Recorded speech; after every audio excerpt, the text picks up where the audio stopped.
عطاء اللہ تارڑ کون ہے؟ لوگ مجھے سمجھ نہیں پاتے, بڑا مس انڈرسٹوڈ آدمی ہوں میں. کوئی پیار سے بات کرے تو جان دینے پہ تیار ہو جاتا ہوں, اور اگر کوئی تلخی سے بات کرے گا تو پھر تلخی سے بات کر کے جاتا کدھر. حالات بدلے ہیں لیکن آپ لوگوں کے انداز نہیں بدل رہے. Eminem کے گانے سنتا بڑا ہوا, اور جوانی میں آ کے سدھو موسے والا سن لیا تو اب غصہ تو طبیعت میں ویسے ہی آ جاتا ہے. 2018 میں ہم کیا چھوڑ کے گئے تھے اور ہم نے 2022 میں کیا انہیرٹ کیا, اور کون ذمہ دار ہے, کس نے کی یہ مہنگائی. 4 سال ایک اینٹ نہیں لگائی, قرضے پہ قرضہ لیا. رہی صحیح کسر جو تھی 9 مئی کو آپ نے پوری کی. تو اب جو تحریک انصاف مشکل میں ہے, میں اپنے حلقے کو دیکھتا ہوں, اللہ کے فضل سے ہمارا مقابلہ کوئی نہیں, امیدواری کوئی نہیں مقابلے میں. کیا اب نواز شریف صاحب جب 21 اکتوبر کو آئیں گے تو جنرل باجوہ اور فیض والا مطالبہ دوبارہ دہرائیں گے وہ؟ میں صرف یہ کہتا ہوں کہ میاں جدوں آئے گا لگ پتہ جائے گا. بسم اللہ الرحمن الرحیم. السلام علیکم جی. فاروق وڑا شو میں آج جو میرے مہمان ہیں, انہوں نے اگر میں کہوں کہ بہت کم عرصے میں سیاست کے افق پہ یہ آئے ہیں اور چھا گئے ہیں, اور بڑی یہ اپنی بے باکی اور بعض دفعہ کچھ متنازع بیان بھی دیتے ہیں, لیکن ایک بڑے خاندان سے ان کا تعلق ہے. میری مراد جناب عطاء اللہ تارڑ سے ہے, مسلم لیگ نون کے مرکزی رہنما ہیں, اور ان سے ان کی زندگی کی کہانی یہاں تک کیسے پہنچے, مشکلات کیا آئیں اور آگے کیا کرنے جا رہے ہیں, یہ ساری باتیں آپ پوچھتے ہیں. آپ کا بہت شکریہ آج آپ تشریف لائے. تھینک یو, بہت شکریہ فاروق صاحب. عطاء اللہ تارڑ کون ہے؟ عطاء اللہ تارڑ ایک بیسکلی تو ایک ایجیٹیٹڈ نوجوان ہے جس نے اپنی سیاست کا آغاز اسٹوڈنٹ پالیٹکس سے کیا. پہلا الیکشن کالج کے زمانے میں لڑا, اور اس کا پھر چسکا پڑ گیا. جب کالج کا پہلا الیکشن جیتا, ٹھیک ہے, تو پھر یونیورسٹی کے اگلے 3 سال کنزیکٹیو الیکشن لڑے, اور نہ صرف ایک گروپ قائم کیا بلکہ ہر سال ہم جیتے تھے. اور ہمارا جو اینٹی گروپ تھا وہ بھی ہر سال وہ کوشش کرتا تھا کہ تگ و دو کریں اور کسی طریقے سے ان کو ہرا دیں. بٹ اللہ کا شکر ہے کہ تب بھی ورکنگ ایسی کرتے تھے کہ لسٹوں پہ بیسڈ اپنے ووٹ جو ہیں ان کو ووٹرز کو ریچ آؤٹ کرتے تھے, لوگوں کا خیال کرتے تھے. کسی کا کوئی مشکل ہوتی تھی تو کھڑے ہوتے تھے. تو اکثر ہمارا ٹائم جو اسٹوڈنٹ لائف کا تھا وہ دوستوں کے پیچھے تھانے جانے میں گزرتا تھا. وہی ووٹر اور سپورٹرز کے لیے؟ جی, ووٹر سپورٹرز کے لیے بھی, دوستوں یاروں کے لیے بھی. دوستوں یاروں کے آگے سے دوست یار جو تھے یا ان کے جو آگے سے لوگ تھے, تو مسئلہ تیسرے محلے کا ہوتا تھا تو کچہری یا تھانے جو ہے وہ عطاء تارڑ اور اس کے دوست بیٹھے ہوتے تھے. تو تعلیم آپ نے کہاں سے حاصل کی؟ میں نے بیسکلی میری جو ابتدائی تعلیم ہے, میرے والد صاحب پوسٹڈ تھے as a banker in UAE. تو میرا بچپن سارا دبئی میں گزرا ہے, اور میں ایک کرسچن اسکول میں پڑھا دبئی میں, جہاں سے میں نے اپنا او لیولس کیا. اور مجھے یہ میری خوش قسمتی تھی کہ میں جس اسکول میں پڑھتا تھا تو میری کلاس میں ہر نیشنلٹی کے لوگ تھے. یعنی ایجپشین سے لے کے, لیبنیز سے لے کے, چائنیز سے لے کے, انڈین سے لے کے, سری لنکن سے لے کے یورپینس تک. وہ ایک ایسا ریشل مکس تھا کہ بہت ایکسپوجر اور بڑا کچھ سیکھنے کو ملا ڈسپلن کے حوالے سے. خیر بطور اسٹوڈنٹ تو میں اتنا شرارتی تھا کہ لگتا تھا کہ شاید جو ہے یہ اس کو شاید اگلی کلاس میں پروموٹ ہی نہ کریں. ادر ٹائم تو میری گھٹنوں پہ نیل پڑے ہوتے تھے, نیل ڈاؤن کر کے. اچھا. تو جب رزلٹ آتا تھا, جب او لیول کا رزلٹ آیا, تب اتنے ایج کا رواج نہیں تھا, مگر میں سب سے جو لائق بچہ تھا میری کلاس میں, اس کے 3 اے تھے تو میرے 5 اے تھے. تب 7 سبجیکٹ تھے تو اس میں سے 5 اے آ جانا اس وقت تو بہت بڑی بات تھی. تو اللہ کا شکر ہے کہ پڑھائی میں بھی ٹھیک تھے اور ایکسٹرا کریکولر ایکٹیویٹیز میں بھی ٹھیک تھے. بطور ایتھلیٹ میں 100 میٹر 200 میٹر ریلے تو میں تو بہت میڈلز وغیرہ بھی اس میں لے چکا. صحیح ہے. تو کتنے سال وہاں پہ رہے اور پھر پاکستان کب آئے؟ دبئی تقریباً 8 سال گزارے. پھر پاکستان میں آ کے اے لیولس کیا, پھر یونیورسٹی آف لنڈن کا میں نے LLB آنرز کیا, اور اس میں پڑھائی اور سیاست اور سپورٹس یہ ساتھ ساتھ چلتی تھی. اور بڑا اچھا ٹائم گزرا. بندہ پہچانا جاتا ہے اپنی دوستی یاریوں سے. بالکل. تو میرے جو بچپن کے دوست ہیں وہ انٹیکٹ ہیں, اسی طرح ہیں. کالج کے دوست بھی آج بھی اسی طرح دوستی یاری ہے, اسی طرح ہنسی مذاق ہے. بلکہ میں کوشش کرتا ہوں کہ اب آ کے کہ جب پوری پاکستان پہچانتا ہے, دنیا میں ایک نام ہے اللہ کے فضل سے, تو دوستوں کا زیادہ خیال کیا جائے. کبھی کسی کے دل میں یہ بات نہ آ جائے کہ یہ پتہ نہیں کوئی بڑی چیز بن گیا ہے, تو یہ اس طرح ناراض بھی تو ہو جاتے ہیں دوست. وہ کہتے ہیں یار وہ اب توجہ نہیں دے پاتے. ہمارے سے دوست اب ناراض ہوتے ہیں جو زیادہ جھکتے لگا دیں یا زیادہ تنگ کریں. اچھا, توجہ کی وجہ سے نہیں, ان کو پتہ ہے کہ اس کو کال کریں گے یا کہ کھڑا ہو جائے گا. اور دوستوں کے دوست ہیں, یاروں کے یار ہیں, تو وہ ان کے ذہن میں یہ بات ہوتی ہے. اور کوشش یہ ہوتی ہے کہ پرانے دوستوں سے اور پرانے تعلقات سے جو ہے نا وہ بندہ اسی طرح قائم رکھے جس طرح پرانے وقتوں میں ہوتا تھا. ایک عام تاثر یہ ہے کہ آپ سخت گیر آدمی ہے آپ جس طرح کے بیان دیتے ہیں, یا خیر ہوتا ہے باریش ہونے کا بھی ایک ہوتا ہے تھوڑا سا نا, ایک بندے کا آتا ہے, آپ کو یہ کمنٹ سننے کو ملتا ہے؟ بہت زیادہ ملتا ہے. لوگ سمجھتے ہیں پتہ نہیں کتنا کوئی اگریسو آدمی ہے, اس سے بات کریں گے تو یہ پتہ نہیں آگے سے کیا کہے گا. میں دیکھیں اب وہ اکثر مذاق سے میں کہتا ہوں کہ یار میں M&M کے گانے سنتا بڑا ہوا, اور جوانی میں آ کے سدھو موسے والا سن لیا تو اب غصہ تو طبیعت میں ویسے ہی آ جاتا ہے. عذرائے مذاق ایک بات کر رہا ہوں. تو بٹ ہیونگ سیڈ دیٹ یہ سننے کو ملتا ہے اصل میں سیاسی ٹریننگ لیفٹ کی ہوئی. وہ کیسے؟ اچھا یہ انٹرسٹنگ ہے. جب وکلا تحریک شروع ہوئی تو 8-10 نوجوان اکٹھے ہوئے, عطا اللہ تارڑ, فاروق حبیب, حسان نیازی, زبیر نیازی. فیصلہ آباد سے ایک رانا سفیان تھے, پیپلز پارٹی کے اسٹوڈنٹ لیڈر تھے اس زمانے میں. تو جب ہم نے مل کے بنائی ایک تنظیم اسٹوڈنٹ ایکشن کمیٹی کے نام سے, وکلا تحریک عروج پہ تھی, اور ہم بطور طالب علم کچھ کرنا چاہتے تھے, تو ہم نے پھر LUMS, UCL, LSE, UMT, Punjab university, جتنی یونیورسٹیز تھیں ان کے اسٹوڈنٹس کو ایک پلیٹ فارم پہ اکٹھا کیا, اور ہم چھپ چھپ کے اس زمانے میں پولیس سے چھپ کے میٹنگز کرتے تھے. ہمیں لیفٹ والوں نے ایک جگہ دی ہوئی تھی زمان پارک کے اندر ہی, عمران خان کے اور اعتزاز احسن کے گھر کے درمیان ایک جگہ ہے, وہ لیفٹ والوں کے پاس تھی جو لیفٹ ونگ کے لوگ تھے, مزدور کسان پارٹی کے. تو ایک رحیم صاحب پروفیسر ہوتے تھے پنجاب یونیورسٹی کے, اور ایک دیپ صاحبہ ہوتی تھیں جو ان دونوں نے سیاسی تربیت ہماری انہوں نے کی سڑکوں کے اوپر. سو دیپ صاحبہ تو بڑی وہ ایکٹیو, اور میں نے دیپ صاحبہ کی اصرار پہ ایک ٹیلی فلم میں بھی اس وقت ان کے لیے چھوٹا سا ایک رول کیا. ان کی خواہش تھی, ایکٹنگ بھی کی, تو وہ کہیں ملی ہے دوبارہ وہ ٹیلی فلم؟ نہیں, وہ ٹیلی فلم آپ نے خود چھپا لی ہے, ٹیلی فلم بھی نہیں ملی, اور دیپ صاحبہ سے ملاقات ہوئے, عرصہ ہوا.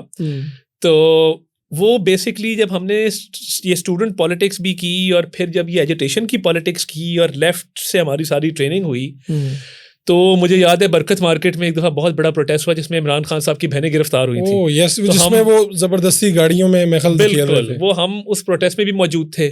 وہ پروٹیسٹ کس لیے تھا بھلا؟ وہ پروٹیسٹ تھا پرویز الہی کے خلاف, مشرف کے خلاف, اور وہ اس وقت وکلا تحریک میں کچھ لوگ اریسٹ ہوئے تھے, اس کے وہ تھا ایجوٹیشن کے طور پہ, پروٹیسٹ کے طور پہ. تو وہ جو دور تھا اس میں خیر بڑی شدت پسندی بھی دیکھی کہ دیکھیں پولیس اس وقت روتھلیس تھی, اسٹیٹ پوری زوروں میں تھی, اور وکلا کے خلاف گرفتاریاں اور ڈنڈے اور ماریں یہ سارا ان کے نصیب میں تھا. تو ہم نے جب کام شروع کیا تو 1 سال پڑھائی نہیں کی, 1 سال پورا 1 سال ہم سڑکوں پہ رہے.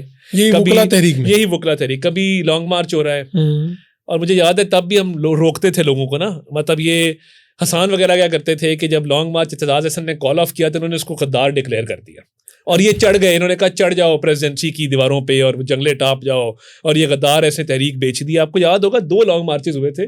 پہلی لانگ مارچ پہ اعتزاز صاحب نے اسٹیج پہ آ کے کہا تھا کہ یہ لانگ مارچ ختم ہے, ہم اب دوبارہ آئیں گے. اس میں بھی پھر ڈویژن ہو گئی کیونکہ کچھ زیادہ شدت پسند تھے, انہوں نے کہا یہ غدار آدمی اعتزاز احسن, اس کی بات نہیں سننی, بیچ دیا انہوں نے بیچ دیا, ہماری تحریک بیچ دی ہے, ہم خون پسینہ لگا رہے ہیں. تو اکثر آپ کس اس میں شامل تھے, کس کا؟ میرا خیال تھا کہ واپس جانا چاہیے اور دوبارہ ہمارا ختم ہو گیا, ری گروپ ہو کے آنا چاہیے. مجھے یاد ہے پریس کلب کے باہر نا, لاہور پریس کلب کے باہر بھی ڈیرے لگتے تھے, تو سلیپنگ بیگ ڈالا ہوتا تھا ہم نے. کئی دفعہ صبح جب آنکھ کھلتی تھی تو بسوں کے دھوئیں سے اور ہارن کے شور سے صبح آنکھ کھلتی تھی کہ ہم پتہ لگتا تھا اچھا یہ تو پریس کلب کے فٹ پاتھ پہ سوئے ہوئے ہیں, اور وہیں پہ وہ پروٹیسٹ والا کیمپ لگا ہوا ہے, تو وہیں بیٹھے ہوئے ہیں, تو بیٹھے ہوئے وہاں پہ. تو جن لوگوں کے ساتھ آپ ایفرٹس کر رہے تھے اس وقت, جی, تو یہ فاروق حبیب اور حسان یہ سارے تو بعد میں پھر آپ کے سیاسی مخالف ہو گئے. ایسے ہی. تو اس وقت ایفرٹ کرنا اور پھر بعد میں اس سیاسی میدان میں اب آپ کو ان کے خلاف بولنا بھی پڑتا ہے, کہیں نہ کہیں اختلاف بھی ہوتا ہے اور بیان بازی بھی ہوتی ہے. کیسے اس کو پھر مینیج کیا, کیا ہوتا ہے؟ دیکھیں وہ دور ایک مختلف دور تھا جس میں تمام سیاسی قوتیں ایک سائڈ پہ تھیں, اور ایک ڈکٹیٹر کی بنائی ہوئی مسلم لیگ کاف جو ہے وہ ایک سائڈ پہ تھی. تو ہمارا ایک کامن گول تھا, ایک ڈکٹیٹر کے خلاف ہم نکلے تھے, وکلا تحریک کے ذریعے ججز کی بحالی کے لیے نکلے تھے, کامن کاز تھا. تو ہم نے کافی ٹائم کٹھے گزارا. تو اس وقت آپ کے نظریات ان کے اختلاف کرتے تھے؟ تب تو ایون جب میاں صاحب میٹنگز کرتے تھے تو کئی پرانی تصویریں کہ عمران خان صاحب ساتھ بیٹھے ہوئے ہیں, وہ آج بھی نظر آتی ہیں. جوائنٹ اپوزیشن تھی اور وہ ایک تحریک تھی, مگر پھر وقت کے ساتھ ساتھ وہ جس نظریے کے خلاف نکلے تھے تب وہی اسی نظریے کے خلاف یہ لانچ ہو گئے 2017 میں, جب میاں نواز شریف کو ہٹایا گیا رستے جدا ہوئے, تلخیاں بھی ہوئیں, بیان بازی بھی ہوئی, مگر ایک بات میں ہمیشہ کہتا تھا کہ توازن نہیں کھونا چاہیے. اب مجھے بڑا کرٹیسزم فیس کرنا پڑتا ہے میرے سٹانس کی وجہ سے, مگر میں ایسا آدمی ہوں چاہے جو بھی میری ٹریننگ ہے سیاسی طور پہ اور جو بھی اسٹوڈنٹ پالیٹکس میں دیکھا, وکلا تحریک میں دیکھا, میں کبھی پہل نہیں کرتا. اور میں اکثر لوگ میرے بارے میں بڑا مسکنسیپشن ہے, بڑا ایسا لگتا ہے کہ جیسے آپ بھی کرتے ہوں گے, بڑا مس انڈرسٹوڈ, اور بڑا میں سمجھتا ہوں کہ میں ایک لوگ مجھے سمجھ نہیں پاتے, بڑا مس انڈرسٹوڈ آدمی ہوں. میں کوئی پیار سے بات کرے تو جان دینے پہ تیار ہو جاتا ہوں, اور اگر کوئی تلخی سے بات کرے گا تو پھر تلخی سے بات کر کے جاتا کدھر ہے. تو یہ وہ بیسکلی ہوتا ہے نا کہ کسی کو چھیڑو نا, اور جو چھیڑے اس کو پھر چھوڑو نا. تو ان دونوں میں سے یا کسی کے ساتھ ایسا ہوا جس کے ساتھ پہلے بڑا پیار تھا, اکٹھے کام کیا, اور بعد میں پھر جب سیاست میں آمنا سامنا ہو گیا کہیں پہ؟ دیکھیں بڑے لوگوں کے ساتھ ایسا ہوا, مطلب مجھے یاد ہے کہ دکھ کس بات پہ ہوا کہ یار اس کے ساتھ تو بڑا اچھا ٹائم گزرا تھا, اب کیا ہو گیا؟ اصل میں شدت پسندی اتنی زیادہ آ گئی کہ جب شروع میں ہمیں ٹاک شوز میں یہ لوگ ٹارگیٹ کرتے تھے, شہباز گل جیسے کریکٹر آ گئے, انہوں نے ہمیں ٹارگیٹ کرنا شروع کر دیا ذاتی طور پہ. مجھے یاد ہے میں نے ایک ٹاک شو کیا ضمیر حیدر صاحب کا, شروع کی بات ہے. شہباز گل کو جب کوئی سمجھ نہ آئی تو اس نے کہا کہ تمہارا تو میں گھر خالی کراتا ہوں نا, بڑی فائلیں گھروں کی. مجھے سمجھ نہ آئی کیا اس طرح کی بات آئی تھی, وائرل ہوئی تھی. وہ ایک سرکاری گھر الاٹڈ تھا میرے دادا کو بطور ایکس پریزیڈنٹ, وہ شام کو, اور وہ جوائنٹ فیملی کافی لوگ جیو آر میں ٹھیک ہے, شام کو ویکیشن نوٹس آ گیا کہ 6 دن میں گھر خالی کرنے. وہ خیر سپریم کورٹ تک معاملہ گیا, بٹ ٹاک شو میں بات کرنے کا نتیجہ یہ نکلا کہ 18 لوگ جو اس گھر میں رہتے تھے ایک جوائنٹ فیملی کے تحت, ان کو پریشانی کا سامنا کرنا پڑا کہ گھر خالی کرنے کا نوٹس آ گیا. شہباز گل ادھر پنجاب میں وزیر اعلیٰ کے مشیر تھے. جی ایسا ہی ہے. تو یہ اس طرح کی چیزیں فیس کرنی پڑتی تھیں. پھر اکثر یہ حسان صاحب بڑے شدت پسند تھے, جب انہوں نے میرے خلاف ٹویٹس کیے, باتیں کی, تو آبویسلی لگا کہ یہ مطلب کل کو ہمارے ساتھ تھا, اور عمر میں بھی ہم بڑے, اور اس نے جب لا بھی کیا تو میرے چھوٹے بھائی کا یہ شاگرد رہا بلال تارڑ کا. بلال تارڑ سے لا پڑھا. جی, بلال تارڑ سے حسان نیازی نے لا پڑھا. تو بڑا دکھ ہوا کہ یار یہ ہمارے دادا تک پہنچ گیا, اس نے رشوت خور یہ وہ اس طرح کی فضول باتیں کرنا شروع کر دیں. تو بڑا دکھ ہوا کہ یار یہ ذات تک پہنچ گیا ہے. پھر جب اس نے وہ PIC پہ ایک حملہ ہوا تھا, آپ کو یاد ہے, وکلا ڈاکٹروں کا, اس نے پولیس وین کا دروازہ کھولا, اس کے بعد پولیس وین جلا دی گئی, میرے ہاتھ آ گیا بٹیرا. میں نے پھر جگہ ٹاک شوز میں کہا کہ جی اس پہ تو پرچہ ہونا چاہیے. اب حفیظ اللہ نیازی صاحب ایک بہت ہمارے لیے ایک عزت کے مقام پہ ہیں, بطور جرنلسٹ, بطور بڑے کے, اکراس دا بورڈ ان کی بڑی عزت ہے. وہ عمرہ کرنے گئے ہوئے تھے, ان کا مجھے یاد آ گیا, ان کا مجھے میسج آیا, انہوں نے کہا طارڑ صاحب جو بھی ہے اس سے فیاسکو ہوا ہے, اس کا ماما جو ہے نا, 4 القابات انہوں نے اس کے بعد, میں دہراؤں گا نہیں, وہ بڑا ڈیش ہے, تو وہ تو اس کو چھوڑے گا نہیں, آپ پیچھے ہٹ جائیں. عزت تکریم کرتے ہوئے, بڑا مانتے ہوئے میں سائڈ پہ ہو گیا کہ حسان کے خلاف بات نہیں کرنی, ایک بڑے نے کہہ دیا. بہت ٹف ٹائم تھا. تو ہم دیکھیں سیاست میں کوئی بڑا, کوئی عزت دار آدمی, کوئی سفید بالوں والا آ کے کہہ دے نا, کوئی مشورہ بھی دے دے, تو اس کو امانت سمجھ کے ہم لے لیتے ہیں کہ یار یہ بڑا آدمی ہے, یہ بات کر رہا ہے, تو اس کو مان لو. مجھے نیاز صاحب نے آن ریکارڈ کہا تھا کہ اس وقت عمران خان کو ایک موٹا قربانی کا بکرا چاہیے تھا جو حسان نیازی کی صورت میں مل رہا تھا. ایسا ہی ہے. تو وہ پھر پیچھے ہٹ گئے ہم اس چیز سے. مگر دکھ ہوتا ہے کہ اپنے باپ کو اتنی مشکل میں ڈال کے, جب اس کی کئی لڑائی ہوئی ہے, جب اس نے کوئی پنگا ڈالا ہے, جب اس نے معاملات خراب کیے ہیں, نیازی صاحب بیچارے جو ہیں. تو آپ کا کبھی دل نہیں کیا سینئر کے طور پہ کبھی سے فون کریں, میسج کریں کہ یار یہ نہ کرو؟ اتنی شدت پسندی ہے کہ اب دیکھیں نا, 9 مئی کو جو واقعات ہوئے وہ چشم فلک نے پہلے نہیں دیکھے, اور جو وردی کی بے حرمتی اس نے کی ناقابل معافی ہے. اب ملٹری ٹرائل نہ چلے تو کیا چلے, دشمن جس چیز کے خواب دیکھتے ہیں وہ آپ یہاں پہ کر رہے ہیں. اور اب نیازی صاحب بیچارے وہ عدالتوں میں, کچہریوں میں, کورٹوں میں, کبھی پٹیشن لکھوا, کبھی شامی صاحب لکھ رہے ہیں خطوط, کبھی اینکرز کو کہا جا رہا ہے کہ اس کے لیے بات کرو. میں آپ کو ایک بات بتاؤں, جو شخص اپنے والد کو آزمائش میں ڈالے اور سبق نہ سیکھے اور پتہ ہو کہ مجھے والدین پہ بچا لے گا, اس کا حوصلہ بڑھتا ہے ان چیزوں سے. یہ تو ابھی 9 مئی کا واقعہ بہت بڑا واقعہ, مگر اس میں یہ کیپیسٹی تھی کہ یہ اس سے بڑا بھی کوئی واقعہ کر کے اپنے والد کو پھنسا سکتا تھا. اب والد بیچارہ اولاد کے ہاتھوں مجبور ہے, مگر اپنی سیاست کبھی ایسی نہیں کرنی چاہیے کہ آپ کے والدین جو ہیں وہ مجبور اور محتاج ہو کے جو ہیں وہ آپ کی صفائیاں دیتے پھریں یا آپ کے لیے وے آؤٹ ڈھونڈتے پھریں. سوچنا چاہیے کہ میں کیا حرکت کرنے جا رہا ہوں اور میں کس طریقے سے کرنے جا رہا ہوں. یہ آپ کو آپ کے دادا صدر پاکستان رہے, سپریم کورٹ میں رہے, اور ایک عام تاثر یہ ہے کہ آپ کی سیاست کہیں نہ کہیں انہی کی وجہ سے اس کا آغاز ہوا اور یہ آپ کو تانا بھی ملتا ہوگا. اچھا بعض حوالے تو آپ کو بہت اچھے لگتے ہیں, ساری بات ہے آپ کے دادا سے میری بھی ملاقاتیں رہی ہیں. آپ کی سٹوری کیا ہے, یعنی سیاست میں ان کیسے ہوئے ہیں آپ؟ میں کبھی بھی ہوتا نا ایک دادا کا نام یوز کر کے, بلکہ لوگوں کو بہت بعد میں پتہ لگا کہ رفیق تارڑ صاحب کے پوتے ہیں. مجھے یاد ہے کہ اسمبلی میں ایک مرتبہ میں نے روک کے آپ کو کہا کہ آپ بتائیں, آپ وہ کلپ موجود ہے, تو لوگوں نے آپ کا وزن بڑا کم تھا اور میرے بال بہت زیادہ تھے تو لوگوں نے تب مجھے بھی فون کر کے پوچھا کہ یار اچھا یہ رفیق تارڑ صاحب کے پوتے ہیں. تو لیکن میں چاہتا ہوں کہ پتہ چلے کہ یہ اسٹارٹ کہاں سے ہوئی ہے. ہم بیسکلی اللہ تعالیٰ کا بڑا شکر ہے, دادا جی نے ایون دو لا 1951 میں کیا اور سیشن جج بھی رہے, chief justice Lahore high court بھی رہے, مڈل کلاس فیملی سے ان کا تعلق تھا اور بڑے لکی آدمی تھے کہ جب وہ دنیا سے گئے ہیں, ایک گھر ان کے نام تھا ان کی وفات سے 1 سال پہلے تک, جوہر ٹاؤن میں 1.5 کنال کا ایک گھر ہے آج بھی, وہ ڈسپوز آف کر گئے. انہوں نے کہا میں دنیا سے خالی ہاتھ جانا چاہتا ہوں, میں کوئی دنیاوی چیز میرے نام نہ ہو جب میں اس دنیا سے رخصت ہوں. وہ تینوں بیٹوں کو, بیٹی کو بلایا, وراثت کے مطابق تقسیم کر کے انہوں نے کہا میں فارغ. ان کی کل جائیداد صرف یہ ایک گھر تھا بس؟ جب صدر پاکستان بنے جی, گاؤں میں جو ان کو وراثتی زمین آئی تھی, انہوں نے چیف منسٹر پنجاب کو کہا کہ میں یہ گورنمنٹ کو ڈونیٹ کرنا چاہتا ہوں اور میں چاہتا ہوں کہ میں صدر بناؤں, کوئی یہ نہ کہے کہ اس کی پراپرٹی ہے. انہوں نے تمام زمین, آج وہ زمین کچھ نہیں تو کوئی 50 کروڑ کے لگ بھگ اس کی قیمت ہو سکتا ہے ہو.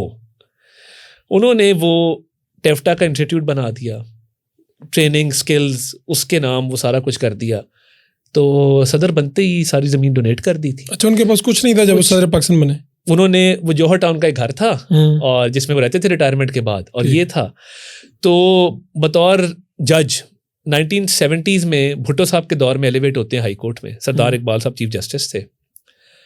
تینوں بیٹوں کو بلایا اور کہا کہ تم لا نہیں کر سکتے, میرے سامنے پیش نہیں ہوگے, مگر کسی اور جج کو یہ گمان نہ گزرے کہ یہ فلاں جج صاحب کا بیٹا ہے, میری وجہ سے پریکٹس نہ چل رہی ہو, لوگ انگلیاں نہ اٹھائیں. تینوں, ہم نے تیسری نسل میں لا کیا ہے. لوگ بات کرتے جی وہ کوئٹہ بریف کیس, اب اندازہ کریں. اچھا یہ کیا ہے, یہ کہانی میں آج اس پہ پلیز میں نے خود ذکر چھیڑا. اب جب سجاد علی شاہ کے خلاف بغاوت ہو گئی, کیونکہ سجاد علی شاہ کو 4تھے نمبر سے اٹھا کے چیف جسٹس لگایا گیا تھا. اب آپ اندازہ کریں نا, خدا نہ خواستہ قاضی فیصل صاحب نے چیف جسٹس لگنا ہو تو 4تھے نمبر کے منیب صاحب کو آپ لگا دیں تو کیا قدر مچے گا. اس طرح کی ایپیسوڈ ہو گئی. جج سارے اکٹھے ہو گئے.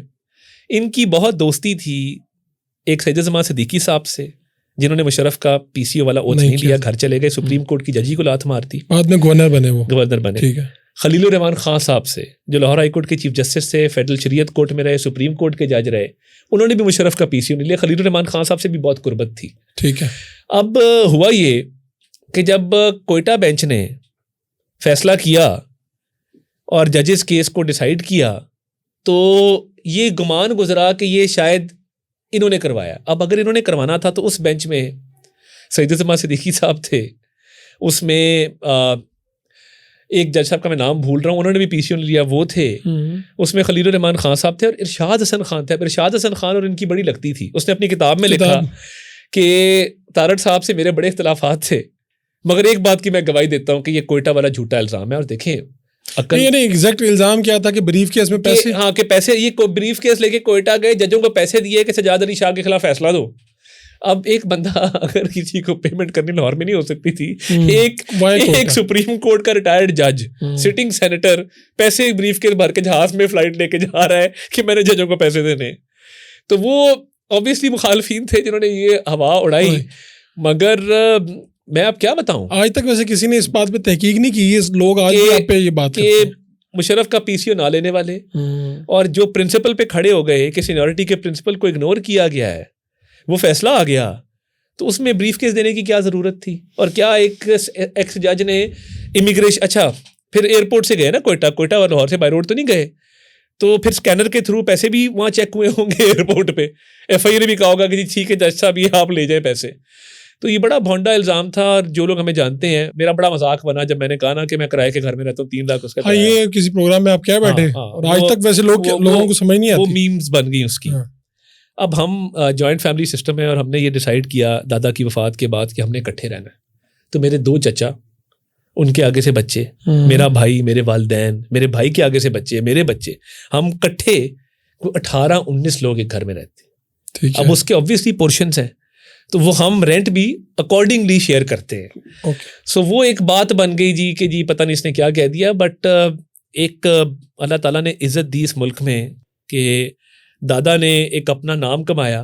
مگر میں جب اسٹوڈنٹ پالیٹکس میں آیا تو میں لیفٹ کی ٹریننگ لی, میں نے 1.5 سال سڑکوں پہ گزارا, بطور اسٹوڈنٹ ایکٹیوسٹ گزارا, بطور پولیٹیکل ایکٹیوسٹ گزارا. آسمہ جہانگیر صاحبہ کے ساتھ بڑا ٹائم گزرا, ان سے بڑا کچھ سیکھنے کو ملا. وہ اکثر ہمارے آگے ڈھال بن کے کھڑی ہو جاتی تھیں. ایک دفعہ دہشت گردی کی عدالت میں ہوا یہ کہ مرحوم جسٹس ایم اے شاہد صدیقی, انہوں نے PCO نہیں لیا تھا, تو اس دور میں پرویز الہی نے اس کو GOR کے گھر سے ایوکٹ کرنے کی کوشش کی, تو ہم نے باریاں لگا لی.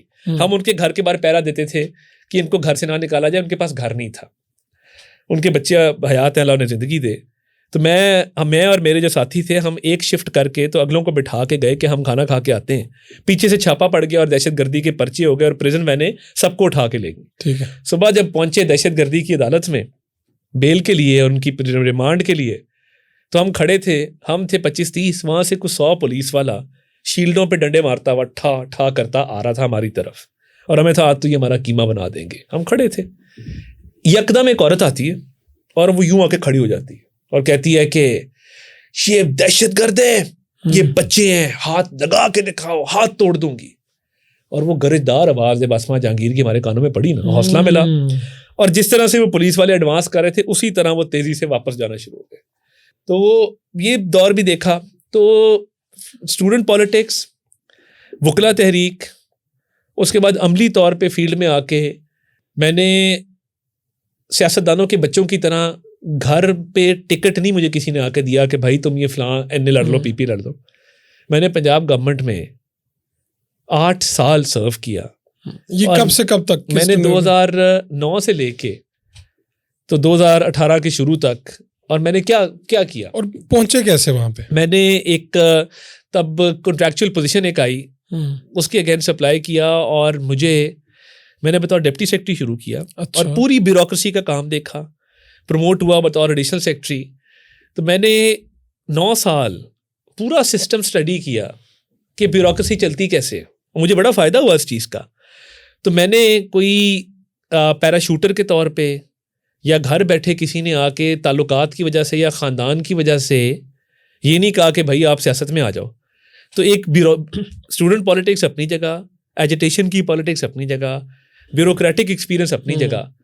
تو جب یہ 4 سال آئے, پچھلے نیازی صاحب کا دور آیا اور مشکل دور تھا, تو اس میں ہمارا میک اور ماڈل ایسا تھا کہ وہ مار کھائی ہوئی تھی اسٹوڈنٹ دور کی.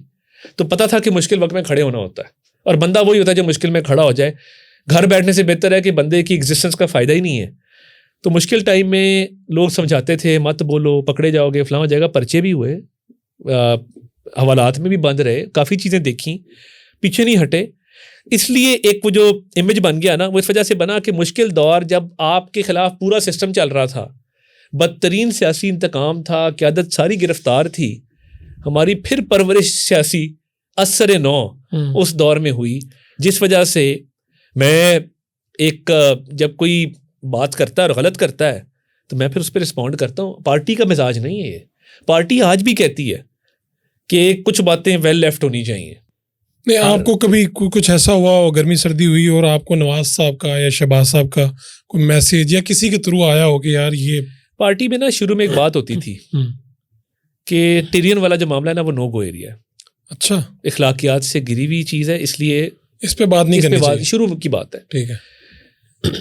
مگر وقت کا تقاضا یہ تھا کہ جب خان صاحب آ کے تو جو القابات سے اپنے مخالفین کو نوازتے تھے اور جو ان کی پارٹی میں بدتمیزی کرتا تھا اس کو شاباش دیتے تھے, تو پھر ہماری طرف سے کسی نے تو بولنا تھا نا. یہ تو نہیں ہو سکتا کہ آپ بالکل زبان بندی کر لیں, اگلا آپ جو مرضی کرتا جائے.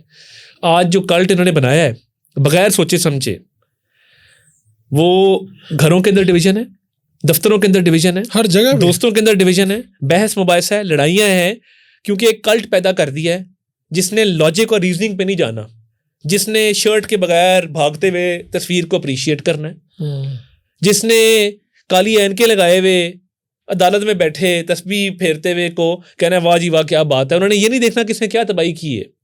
یہ نہیں دیکھنا کہ یہ کیا شخص ہے, اس نے کتنی نفرت پیدا کر دی لوگوں کے درمیان. تو نفرت کا جواب نا نفرت سے دیا جاتا. تو آپ کہتے ہیں کہ ایک ٹائم ایسا آیا کہ آپ کے جو سیاسی مخالفین ہیں انہوں نے اتنی مرتبہ چیزیں کی کہ آپ لوگ پھر یہ کہنا شروع ہو گئے اور یہ باتیں عام ہو گئی. جی دیکھیں نا, اب ایک لمٹ ہوتی ہے. ہم نے پیپلز پارٹی کے ساتھ بھی مخالفت دیکھی ہے, ہم نے باقی پارٹیوں کے ساتھ بھی مخالفت دیکھی ہے اور بہت عرصہ دیکھی ہے. تو ہم نے تو کبھی ایک ریڈ لائن کراس نہیں کی, کبھی ایک دوسرے کی خوشی کبھی میں شریک ہوتے رہے. آپ دیکھیں نا, جو مرضی تلخیاں ہوں, بطور پاکستانی ہم بڑے وارم لوگ ہیں. ہم کسی پہ غم آ جائے, کسی پہ مشکل آ جائے, ہم نے کشمیر والا ارتھکویک دیکھا ہے, پوری قوم کٹھی ہو گئی تھی. ہم نے سیلاب دیکھے, مطلب لوگ اپنے زیور بیچ کے, اپنی گاڑیاں بیچ کے نکل پڑتے ہیں. ہم اس طرح کی قوم ہے.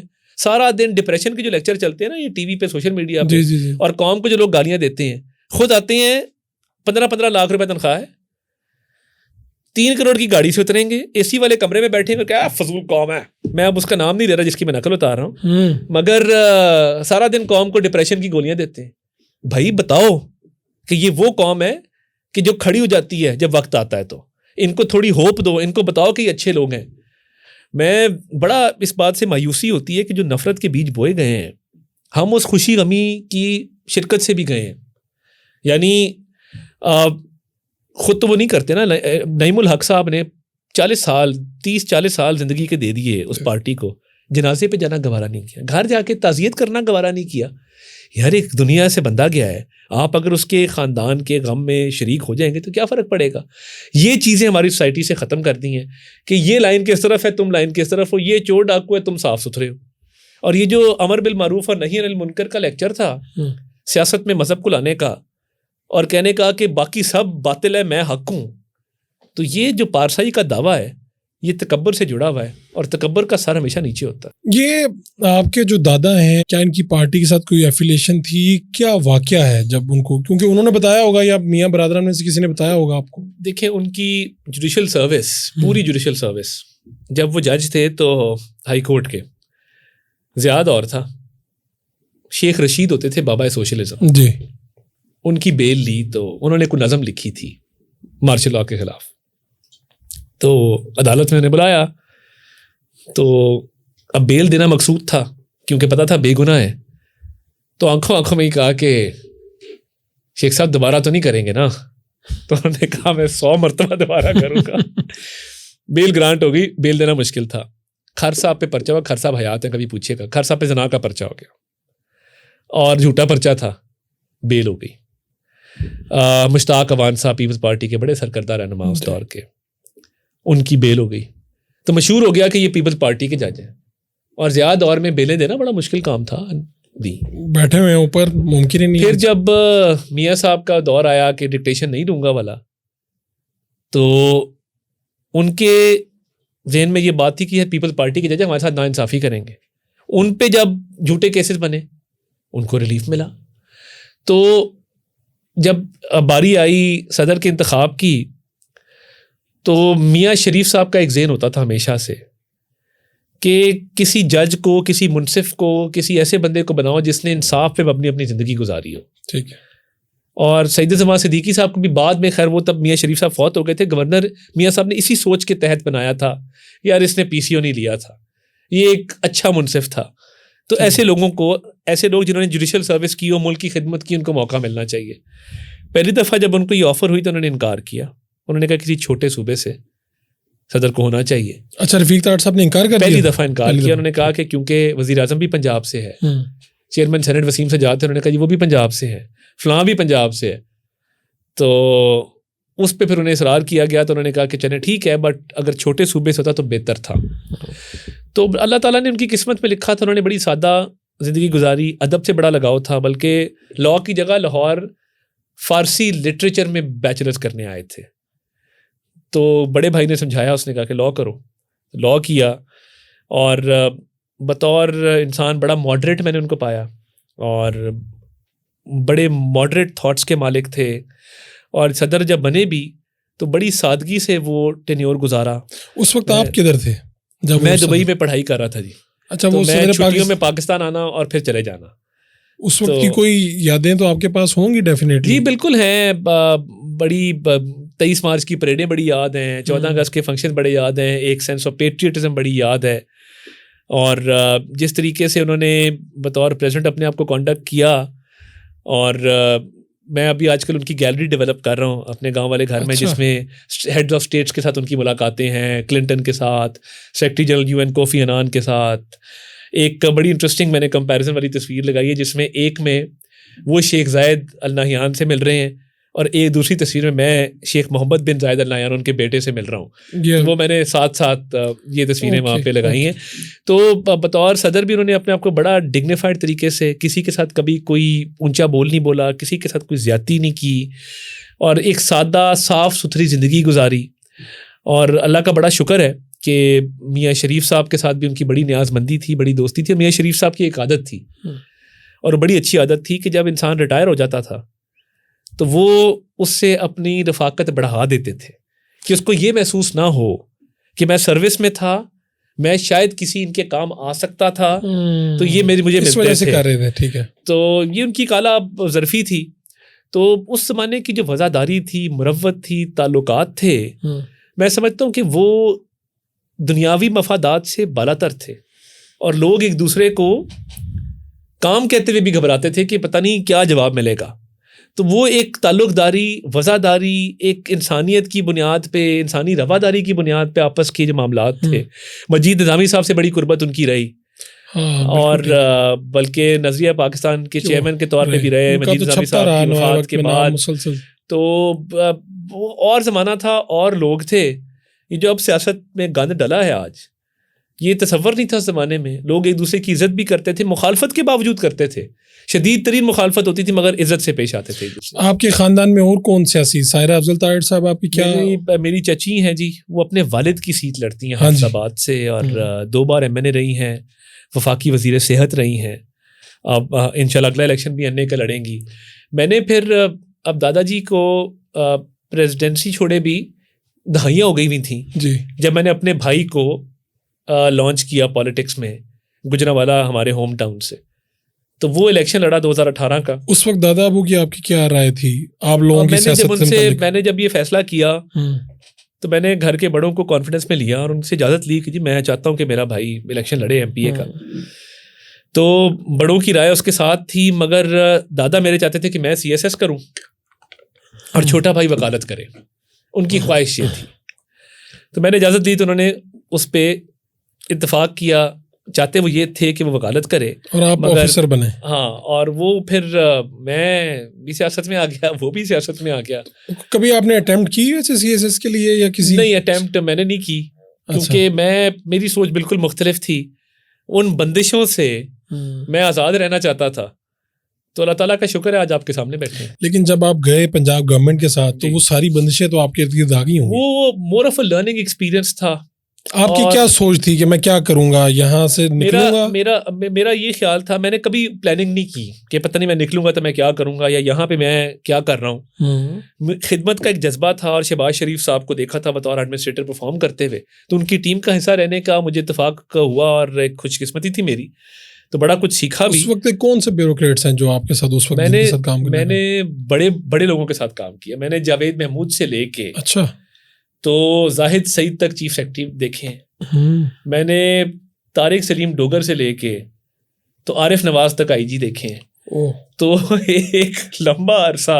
تو اس وقت کا سب سے مشکل ٹاسک کیا تھا جو آپ کو سامنا کرنا پڑا؟ 2000 فلڈز کا بڑا یاد ہے مجھے. یاد ہے کہ میں 2010 کے فلڈ میں شہباز صاحب نے دن رات ایک کر دیے، اور ساؤتھ آف پنجاب میں اور میاں والی میں، اور وہ وہیں پہ رہتے تھے اور کیمپ کیے رہتے تھے. میرا پاؤں زخمی ہو گیا سیلاب کے دوران، وہی ریلیف ایکٹیویٹیز کے دوران.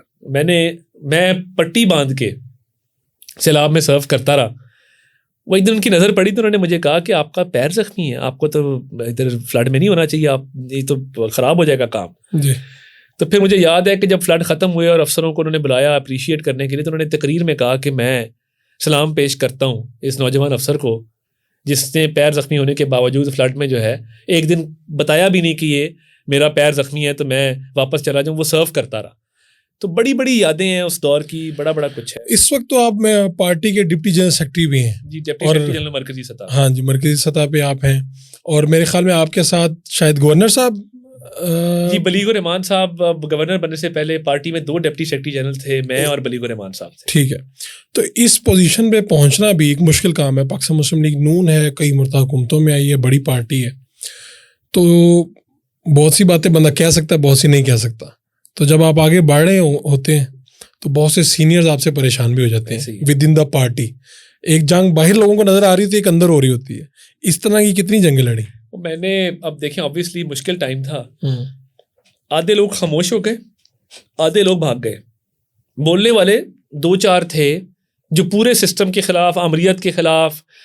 جیلیں ہیں تو اطاعت آرڑ وہاں پہ, کچہریاں ہیں تو اطاعت آرڑ وہاں پہ. یہ 4 سال جو 2018 سے آگے سے 22 تک, اب اسپیس بڑی پیدا ہو گئی اور پارٹی کے لیے دن رات ایک کیا, خون پسینہ لٹرلی. بہت سے سینئرز واقعی خاموش ہو گئے تھے, آسان کام نہیں تھا. میں فاروق صاحب آپ کو بتاؤں, بڑی بڑی تھریٹس آتی تھی, بڑے بڑے میسیجز آتے تھے اس دور میں, پورا سسٹم خلاف تھا اور قیادت پوری جیل میں تھی. کچہریوں میں ہوں, لیگل کوآرڈینیشن میں کر رہا ہوں, جیلوں میں جا رہا ہوں. مطلب صبح اسلام آباد ہے تو شام جو ہے وہ لاہور ہے, لاہور سے پھر ٹچ ڈاؤن کر کے پھر اسلام آباد ہے. تو میری تو آدھی زندگی جو ہے وہ موٹر ویز اور ہائی ویز پہ گزر گئی ہے. جس طریقے سے ہم جنون کے طور پہ کام کرتے تھے, جنون سوار کر کے اپنے آپ پہ. تو آبویسلی ہرڈلز بہت آتے ہیں, بٹ قیادت کا شکریہ کہ انہوں نے مشکل ٹائم میں جو میری خدمات تھی اس کے صلے میں مجھے پارٹی پوزیشن ملی, اور وہ بڑی محنت اور تگ و دو کے بعد ملی. کیونکہ وہ کئی دفعہ ایسا ہوتا تھا کہ میاں صاحب جن دنوں ہاسپٹل میں بھی تھے اور باہر جانے سے پہلے ان کے, تو پوری رات جو ہے وہ ہاسپٹل, صبح 6 بجے عدالت, 2 راتیں سوتے نہیں تھے. اور کام کا جنون سوار تھا کہ مشکل ٹائم ہے اور مشکل ٹائم پہ بندے کھڑے ہوتے ہیں, کھڑے ہو جانا ہے. جب دیکھتے تھے لوگ کنی کترا رہے ہیں, لوگ فون نہیں اٹھا رہے آپ کا, لوگ میسیج کا رپلائی نہیں کر رہے کہ یار یہ تو پھنسوا دے گا, مروا دے گا. تو اللہ کا شکر ہے ہرڈلز ابھی بھی آتے ہیں, لابیز ہوتی ہیں جو آپ کے خلاف آپریٹ کرتی ہیں. میں نے کسی کو مذاق میں کہا اس دن, میں نے کہا لندن بڑے لوگ جاتے ہیں ملنے میاں صاحب سے, مجھے لگتا ہے کہ 10 میں سے 5 میری شکایت کرتے ہیں. انہوں نے کہا نہیں, 10 میں سے 8 آپ کی شکایت کرتے ہیں. نہیں, آپ کو کیا سننے میں کیا ملتا ہے کہ آپ کو سینئرز کو آپ سے کیا مسئلہ ہے؟ دیکھیں میں یہ نہیں سمجھتا کہ سینئر شفقت بھی بہت کرتے ہیں, اور مگر میں ایک مڈل کلاس پولیٹیشین کے طور پہ, ایک محنتی آدمی کے طور پہ جس نے اسٹوڈنٹ پالیٹکس بھی کی ہو, میں کئی دفعہ اپنے آپ کو مس فٹ تصور کرتا ہوں سیاست میں. اچھا, سیاست میں, کیونکہ یہ جو کھیل ہے نا سیاست کا, یہ کئی دفعہ لوگ آپ کو ڈسکریج بھی کرتے ہیں, لوگ آپ کی رستے میں ہرڈلز بھی کریٹ کرتے ہیں. پھر ایسا بھی ہوتا ہے کہ مشکل وقت میں 3-4 لوگ ہیں, اچھا وقت آیا تو پھر سارے آ جاتے ہیں, اور سارے وہ خدمات اپنی گنواتے ہیں, پتہ نہیں کہاں. وہ پھر آپ دیکھتے ہو کہ یار نئے نئے چہرے بیٹھے ہیں. بھائی جب مریم نواز کا رات دروازہ توڑا جا رہا تھا, یا جب جیل میں ان کو شفٹ کیا جا رہا تھا, یا جب میاں صاحب پہ مشکل ٹائم آیا تھا, بھائی آپ تب کدھر تھے؟ آپ آ کے کھڑے ہوتے نا, کرتے بات, آ کے روز ٹی وی پہ جا کے ڈیفینڈ کرتے, روز پی ٹی آئی کے ٹرولز کی گالیاں کھاتے. تو کئی دفعہ یہ احساس ہوتا ہے, مگر قیادت نے بڑی شفقت, بڑی مہربانی. نہیں, کوئی لمحہ ایسا آیا کہ آپ نے کہا یار میں کس چکر میں پھنس گیا ہوں, یہ سیاست میں کہاں؟ میرا ایک ماننا ہے کہ مشکل جتنی بھی آئے نا, اس سے ڈبل محنت کرنی چاہیے. کئی دفعہ ہوتا ہے کہ آپ کی مرضی کے خلاف کوئی فیصلہ ہو گیا, پھر فیصلہ ہو گیا ہے نا, پھر اگلے دن میں پورے نئے عزم, نئے ولولے کے ساتھ میدان کے اندر اتر جاتا ہوں. مشکل ٹائم میں آپ مجھے بتائیں, بائی الیکشنز گنواتا ہوں آپ کو, ڈسکا, وزیر آباد, خوشاب, خانے وال, بڑے مشہور الیکشن ہیں, کئی بائی الیکشنز. اب کرنا کیا ہے, ڈٹ جانا ہے, کھڑے ہو جانا ہے, حق تلفی نہیں ہونے دینی, زیادتی ظلم نہیں ہونے دینا. میں آپ تو کہیں پہ اریسٹ بھی ہوئے تھے غالباً, 2 دفعہ ہوا. وہ علی پور چٹھا کشمیر الیکشن پہ انہوں نے پکڑ لیا, فواد چودھری اور شیخ رشید نے کہا یہ 3 سال اب باہر نہیں آئے گا. اللہ کا شکر ہے بیل ہو گئی, ہتھ کڑی لگائی گئی, پریزن وین میں اس سے پروٹوکول کے ساتھ لے کے گئے, 15 گاڑیاں آگے 15 پیچھے. یہ جو چیخیں مارتے ہیں, یہ اتنا سے بھی جو برداشت نہیں کر سکے. تو ہم تو مطلب پتہ نہیں کیا کیا پی گئے, کیا کیا صبر کر گئے. اللہ کی ذات نے وہ صبر دیا. مگر مشکل ٹائم بالکل آتے ہیں, مگر قیادت کا میں شکر گزار ہوں جنہوں نے ہمیشہ بات بھی سنی, جنہوں نے ہمیشہ موقع بھی دیا. پارٹی کے اندر ضرور پروفیشنل جیلسیز بھی ہوتی ہیں, ٹانگیں کھینچنے والے بھی ہوتے ہیں, بٹ قیادت کی فراخ دلی اور قیادت کی جو ہے ایک ویژن جو بڑا براڈ ہے, ان کو پتہ ہوتا ہے کہ کوئی کام کر رہا ہے تو باتیں ہو رہی ہیں, اگر کوئی کام نہیں کرے گا تو کون شکایت کرے گا. اچھا, ان کو شکایت آئے بھی تو وہ کیا وہاں سے کیا جواب ہے؟ دیکھیں میں کوشش ہوتی ہے اپنے کام سے کام رکھا جائے اور کام کیا جائے. نہیں, جو آپ کے بارے میں شکایت لگا رہا ہے اور آپ کو پتا بھی چل گیا کہ یہ لگا رہا ہے, آپ کیا کرتے ہیں اس کے؟ کچھ بھی نہیں. میں دیکھیں میں پارٹی کے اندر بھی بڑا صلح جو قسم کا آدمی ہوں. نہیں, آپ جا کے کہتے ہیں کہ سر کوئی مسئلہ تو بتائیں؟ نہیں, کبھی یا خاموش رہتے ہیں اپنا کام؟ خاموش رہتا ہوں اور ہنس چھوڑتا ہوں. میں مشکل ترین آدمی بھی ہنستا رہتا ہوں. لوگوں کو بڑی تکلیف ہوتی ہے کہ یار یہ کیا ہے, یہ کیوں ہنس رہا ہے. تو اسپیشلی مخالفین کو بڑی ہوتی ہے جب ہنستا ہوں. تو میں عادت ہے, کیا کروں. تو آپ ابھی تو گجرانوالہ سے الیکشن لڑنے جا رہے ہیں؟ جی انشاءاللہ, قومی اسمبلی کی آپ الیکشن لڑیں گے. تو ایک زمانے میں ایک بات اڑی تھی کہ آپ لاہور سے ضمنی الیکشن کے لیے آپ کا نام فائنل ہوا ہے. اس میں کتنی سچائی تھی, سچ ہے نہیں ہے, کچھ ہوا تھا یا نہیں, آج بتا دیں. میں اس پہ کامنٹ نہ ہی کروں تو بہتر ہے. اچھا. اور پارٹی نے بڑی عزت دی ہے. میں نہیں سمجھتا کہ بائی الیکشن ہوتے ہیں, کنٹینڈرز بھی ہوتے ہیں اس میں, اور آپ کبھی نہ کبھی کسی نہ کسی دوڑ میں بھی ہوتے ہیں. بٹ پارٹی کے اسپوکس پرسن کے طور پہ, پارٹی کے ڈپٹی سیکرٹری جنرل مرکزی کے طور پہ, پارٹی کے فیس کے طور پہ میں یہ سمجھتا ہوں کہ انشاءاللہ اللہ تعالیٰ نے زندگی دی تو there is a long way to go. Ups and downs آتے ہیں, بالکل آتے ہیں. آپ کے خلاف لابیز بھی آپریٹ کرتی ہیں. پورے لوگوں کے جو ہیں وہ لابیز جو ہیں وہ آپ کے خلاف ہو جاتی ہیں, اور وہ نہیں چاہتی کہ آپ آگے پروگریس کریں. اور وہ سمجھتے ہیں کہ یار یہ کیا ہے, یہ اب زمانے کے انداز بدلے گئے, نیا راگ ہے ساز بدلے گئے. خرد کو غلامی سے آزاد کر, جوانوں کو پیروں کا استاد کر. اچھا, یہ آپ نے جو کہ شعر کہا نا اسی کی مناسبت سے, آپ کی ایج کیا ہے؟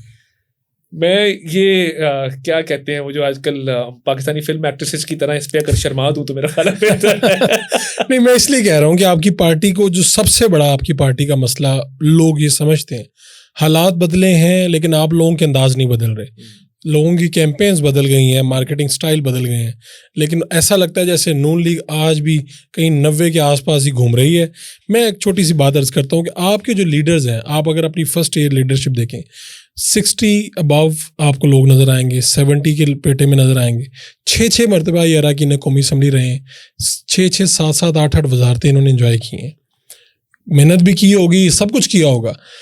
دوسری طرف عمران خان ہے, خود چاہے اس کی 70 ابو ایج ہے, لیکن آپ کو اس کے ساتھ شہریار افریدی, مراد سعید, فاروق حبیب, کئی نام ایسے زرتاج گل مل جائیں گے جو فرسٹ ٹائم آئے اور وہ فیڈرل منسٹر. آج اگر آپ کی کل گورنمنٹ بن جائے تو آپ مجھ سے اپنی کیبنٹ کے نام ابھی لکھوا لیں, میں آپ کو لکھ کے دے دیتا ہوں, اور یہ بچہ بھی کوئی لکھ دے گا. دیکھیے اس کا جواب کیا دیتے ہیں آپ؟ بڑا اسکوپ ہے. ہماری پارٹی بڑا انکریج بھی کرتی ہے, اور میاں صاحبان اسپیشلی. اب دیکھیں نا, میری مثال لے لیں, مریم اورنگزیب صاحبہ کی. 2 کے علاوہ کوئی مثال دیں مجھے. نہیں ہے, کافی مثالیں ہیں. مطلب ادھر پنجاب میں ہمارے پاس بہت سارے لوگ ہیں جو ینگ ایم پی ایس بھی اس دفعہ ان کو بڑا موقع ملا پرفارم کرنے کا, آگے آنے کا. کیبنٹ میں کہاں تھے؟ تو کئی مثالیں موجود ہیں جہاں پہ انکریج بھی کیا جاتا ہے اور لک آفٹر بھی کیا جاتا ہے, اور ینگ لوگوں کو موقع بھی ملتے ہیں. نہیں, میں فلسفہ سمجھنا چاہ رہا ہوں کہ ہو سکتا ہے آپ کی لیڈرشپ کا کوئی فلسفہ ہو پیچھے کے, تجربہ کار لوگ ہی اچھے ہوتے ہیں. سینیورٹی کی ایک رسپیکٹ ہے, ہونی چاہیے, اور بالکل ہونی چاہیے. اور میں آپ کو بتاؤں, تناسب نہیں ہے, بیلنس نہیں ہے آپ کے یہاں. میاں نواز شریف صاحب کی جہاں تک بات ہے نا, ان کے بس میں ہو تو وہ بڑا اچھا بیلنس کریٹ کرتے. اچھا. اور وہ سمجھتے ہیں کہ ایکسپیرینس اور یوتھ اس کا کمبینیشن ہونا چاہیے. کہیں پہ اس کا مظاہرہ ہوا کوئی بتا سکتے؟ ہمیشہ بڑا انکریج کرتے. میں اپنی مثال دی ہے, مریم اورنگزیب کی آپ کو مثال دی ہے. آپ دونوں تو میرے خیال میں ایک حد سے زیادہ محنت کرتے ہیں. کیبنٹ میں دیکھیں نا, اور بھی ہمارے بہت سارے لوگ موجود تھے ایسے پی ایمز کے طور پہ. رومینہ خورشید عالم ہے ہماری ایک ینگ ایم این اے تھیں جو ابھی انہوں نے اسلام بھی قبول کیا. اس طرح کے آپ کو بہت سارے لوگ ملیں گے جو اسپیشلائزڈ ایریاز میں اپنے کام کر رہے تھے. تو میں سمجھتا ہوں کہ یہ ایک تاثر ضرور ہے, مگر ہماری لیڈرشپ بڑا خیال کرتی ہے. اور اس سوچ اور ویژن کے پیچھے ماضی کی پرفارمنس ہے, ماضی کا ایک ٹینیورز ہیں جہاں پہ ڈیلیور کیا ہے, جہاں پہ لوگوں کی فلاح کے لیے کام کیا ہے, جہاں اسی ایکسپیرینس ٹیم نے, جس میں احسن اقبال جیسے پلاننگ منسٹر ہیں, جس میں بے شمار ایسے لوگ ہیں جنہوں نے ڈیلیوری کی انتہا کر دی, سی پیک جیسے پروجیکٹس لے کے آئے. شہباز صاحب کی اپنی مثال ہے. تو میں سمجھتا ہوں ویژن ٹھیک ہے.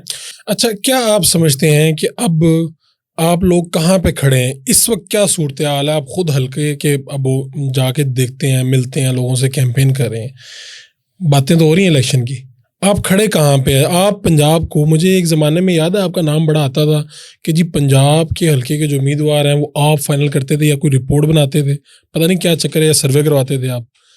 آپ کے تو فنگر ٹپس پہ ہیں. یہ پورے ہلکے فنگر ٹپس. ہاں سچی بات بتائیں نا, ہم تو لوگوں کے پاس جا رہے ہیں, ہمیں تو رزلٹ کچھ اور نظر آ رہا ہے, آپ پتہ نہیں کہاں سے دیکھ رہے ہیں. تحریک انصاف کے اس وقت ٹکڑے ہو چکے, اور کیوں ہوئے؟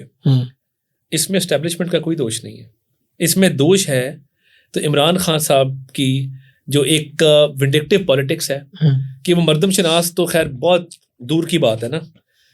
جہانگیر ترین پہ پرچے, اس کی بیٹیوں پہ پرچے, علیم خان پہ پرچے, علیم خان کی بیگم کو 1.5 گھنٹہ بار ویٹنگ روم میں بٹھانا. یہ وہ 2 لوگ تھے. یہ وہ عمران خان سے ملنے گئی؟ جی جب ملنے گئی تھی, ملنے گئی کے کیس کے بعد انہوں نے 1.5 گھنٹے باہر بٹھاؤ میں ملتا ہوں. پھر ملے ان سے؟ ملے تھے, پھر انہوں نے کہا ٹھیک ہے میں کرتا ہوں. ٹھیک ہے. اب یہ وہ لوگ ہیں جنہوں نے پوری پارٹی کھڑی کی, جن کا گراس روٹ لیول پہ الیکٹیبل سے تعلق تھا, جو جہاز میں لوگوں کو جا کے پٹکے پہناتے تھے, جنہوں نے پوری طریقے انصاف میں جتنے لوگ آئے وہ لے کے آئے. پنجاب حکومت بنانے میں ان کا بڑا کردار تھا, اٹھا کے لاتے تھے. اب ان 2 لوگوں کو آپ نے پارٹی سے بے دخل کیا, ان کے خلاف کیسز بنائے, تو اب اسٹیبلشمنٹ کا کیا دوش اس میں؟ یہ تو عمران خان صاحب نے اپنے ہاتھ سے پارٹی تباہ کی. رہی صحیح کسر جو تھی 9 مئی کو آپ نے پوری کی, اب آپ کے لوگوں نے اٹیکس کیے جو دشمن بھی نہیں کر سکا آج تک. تو اب جو تحریک انصاف مشکل میں ہے, میں اپنے حلقے کو دیکھتا ہوں, اللہ کے فضل سے ہمارا مقابلہ ہی کوئی نہیں, امیدواری کوئی نہیں مقابلے میں. کہاں ہے پی ٹی اے کینڈیڈیٹ؟ کون بھاگے ہوئے ہیں, کیونکہ انہوں نے گجرانوالہ کینٹ پہ حملہ کیا تھا تو وہ مفرور ہیں. لیکن عطا صاحب آپ کے سامنے اگر کسی بھی بندے کو پی ٹی اے کا ٹکٹ ملا تو لوگوں میں تو لوگ ان کو ووٹ کرنا چاہتے ہیں. لوگوں کا جہاں تک سوال ہے جو آپ بات کر رہے ہیں, 2018 میں انکمبنسی فیکٹر کس کا تھا؟ ہمارا تھا نا. ہم پھر بھی پنجاب میں بگیسٹ ہماری جو سیٹس ہیں, لارجسٹ نمبر آف سیٹس ہماری تھیں.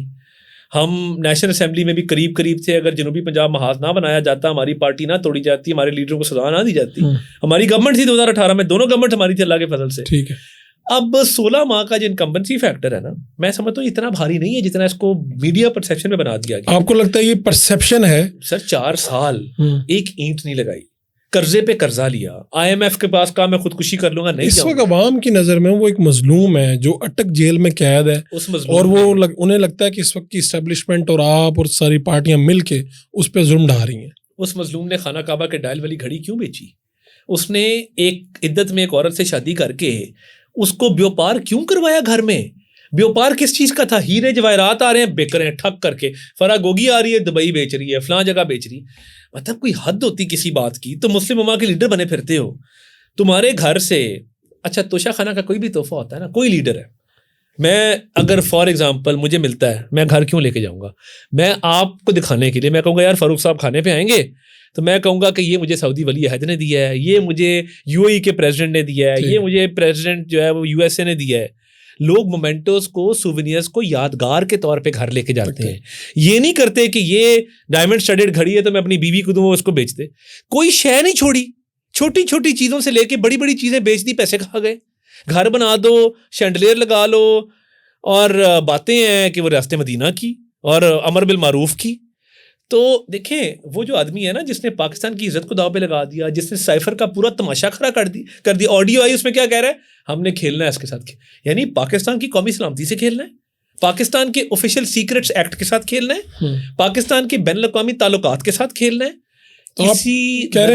پرسیپشن ہے یہ سب. کسی نرمی, کسی رعایت, کسی معافی کا وہ حقدار ہے ہی نہیں. چلیں یہ بات تو ٹھیک ہے, 9 مئی جنہوں نے کیا ہم بھی مان رہے ہیں. وہ ضرور ٹک ٹاک پہ, سوشل میڈیا پہ زیادہ شور ہے, مگر آج بھی آپ نکل کے دیکھیں, لوگوں سے پوچھیں, لوگ بات کرتے ہیں, انصاف کی حق کی بات کرتے ہیں. میں نے ابھی اپنے حلقے میں سروے کروایا, بڑا حوصلہ افزا اس کے ریزلٹس تھے. ایک شور و غل بالکل ہمیں بھی سنائی دیتا ہے, ایٹ ٹائم بالکل سنائی دیتا ہے, مگر میں نہیں سمجھتا یہ کوئی چیلنج ہے. آپ کو لگتا ہے کہ یہ کم از کم جو الیکشن آپ کو سامنے نظر آ رہا ہے, ہم پنجاب کی بات کر لیتے ہیں, پورے پاکستان کی بات ابھی نہیں کرتے, آپ کو لگتا ہے کہ میجورٹی کون سی پارٹی لے گی؟ میں تو صرف یہ کہتا ہوں کہ میاں جدوں آئے گا لگ پتہ جائے گا. آپ نے پچھلے پروگرام میں بھی کہا تھا میاں صاحب لینڈ کریں گے, چیزیں بالکل مختلف ہو جائیں گی. دیکھیں اس شخص نے ڈیلیور کیا ہے. آپ کو لگتا ہے کہ ان کے آنے سے سب چیزیں بدل جائیں گی, لوگوں کی مہنگائی واپس چلے جائے گی؟ مہنگائی کا دیکھیں نا, یہ بھی بتانے کی ضرورت ہے نا, مہنگائی کا اصل ذمہ دار کون ہے. 2018 میں ہم کیا چھوڑ کے گئے تھے, اور ہم نے 2022 میں کیا انہیرٹ کیا, اور کون ذمہ دار ہے, کس نے کی یہ مہنگائی. نواز شریف کے دور میں 100 روپے لیٹر پیٹرول تھا, 115 روپے ڈالر تھا, 12 سے 18 روپے پر یونٹ کے درمیان بجلی تھی. تو یہ مہنگائی کس نے کی ہے 4 سالوں میں؟ جس نے ڈاکے ڈالے, جس نے چوریاں کی, جس نے IMF کے معاہدے کو تاخیر کا شکار کیا, جو جاتے جاتے بھی پیٹرول پہ سبسڈی دے گی. دیکھیں فاروق صاحب نہیں, انہوں نے چھوڑا, مہنگا چھوڑا. جب آپ جا رہے تھے, عام آدمی کو کیسے سمجھائیں گے آپ؟ عمران خان صاحب جب یہ چیئرمین PTI کے دور میں, تو آپ تو باقاعدہ پروگرامز میں وہ لے آتے تھے, چینی آٹا لے کے آتے تھے. بالکل عام آدمی آپ کی اس بات کو بہت اپریشیٹ کرتا تھا. لیکن جب آپ جا رہے تھے اور پیٹرول کہاں پہ تھا, ڈالر کہاں پہ تھا, اس کو یہ سمجھائیں گے کیسے؟ ہمارے لیے بڑا آسان تھا. ہم 400 ارب روپے کی سبسڈی دیتے پیٹرول پہ, 200 ارب کی بجلی پہ, اور ہر چیز سستی کر کے گھر چلے جاتے, اور کیئر ٹیکرز آ کے پھنس جاتی, IMF کا معاہدہ کینسل ہو جاتا. خان صاحب نے کیونکہ ڈیولپمنٹ نہیں کی اس ملک میں, ایک اینٹ نہیں لگائی, CPEC کو سلو کر دیا, قرضے پہ قرضہ لے لیا, چیزیں بیچنا شروع کر دی, کرپٹ وزیر رکھ لیے, مصلیحتوں کا شکار ہو گئے, شوگر انکوائری کمیشن ہو گیا, آٹا کرائسس ہو گیا. اتنی چیزیں اس ملک میں ہوئیں. کیوں ہوئیں؟ کیونکہ ایک کرپٹ حکمران بیٹھا تھا, وہ IMF کے معاہدے کو تاخیر کا شکار کر رہا تھا, عوام کی بھلائی کے لیے کوئی کام نہیں کر رہا تھا. ہم نے ڈیفالٹ سے بچایا, اور اس لیے بچایا کہ اگر ڈیفالٹ سے نہ بچتے, ڈالر 500 پہ جاتا, پیٹرول 700 پہ جاتا, انڈسٹری بند ہو جاتی, بینکوں کے باہر لوگوں کی لائنیں لگی ہوتی پیسہ اپنا واپس لینے کے لیے, ایکسپورٹس ختم ہو جاتی, پاکستان میں ایئر لائنیں نہ آتی, آپ کا بالکل معاملہ ٹھپ ہو جاتا, اور نیازی صاحب اکیلے نعرہ لگاتے کہ پاکستان شری لنکا بن گیا. تو آپ کہہ رہے ہیں کہ آپ نے قربانی دی, اور اب عوام کو یہ سمجھ آ جائے گی کہ آپ نے قربانی دی. باشعور ہے, لوگ سمجھتے ہیں کہ کس کے دور میں حالات بہتر تھے, اور یہ 4 سال کا ملبہ ہے یا یہ 16 مہینے کا ملبہ ہے جو ہم آج اٹھا رہے ہیں. اب نواز شریف صاحب کی پارٹی یعنی آپ کی پارٹی میجورٹی لے لے گی؟ مجھے تو پوری امید بھی ہے, اور میں حلقے کی پالیٹکس کو سمجھتے ہوئے فنگر ٹپس پہ میرے حلقے اللہ کے فضل سے. تو پارٹی نے کوئی سروے کروایا جس کے نتیجے میں آپ یہ بات کہہ پا رہے ہیں؟ ابھی فی الحال تو نہیں کرایا, بٹ میں جب دیکھتا ہوں کہ کہاں کہاں پہ PTI کے امیدوار ہے ہی نہیں, اور کہاں کہاں پہ وہ کمزور ہے, کہاں کہاں پہ ہمارے امیدواروں کو برتری حاصل ہے, میاں صاحب کی واپسی سے ایک بوسٹ ملے گا اور الیکشن کیمپین کا آغاز ہو جائے.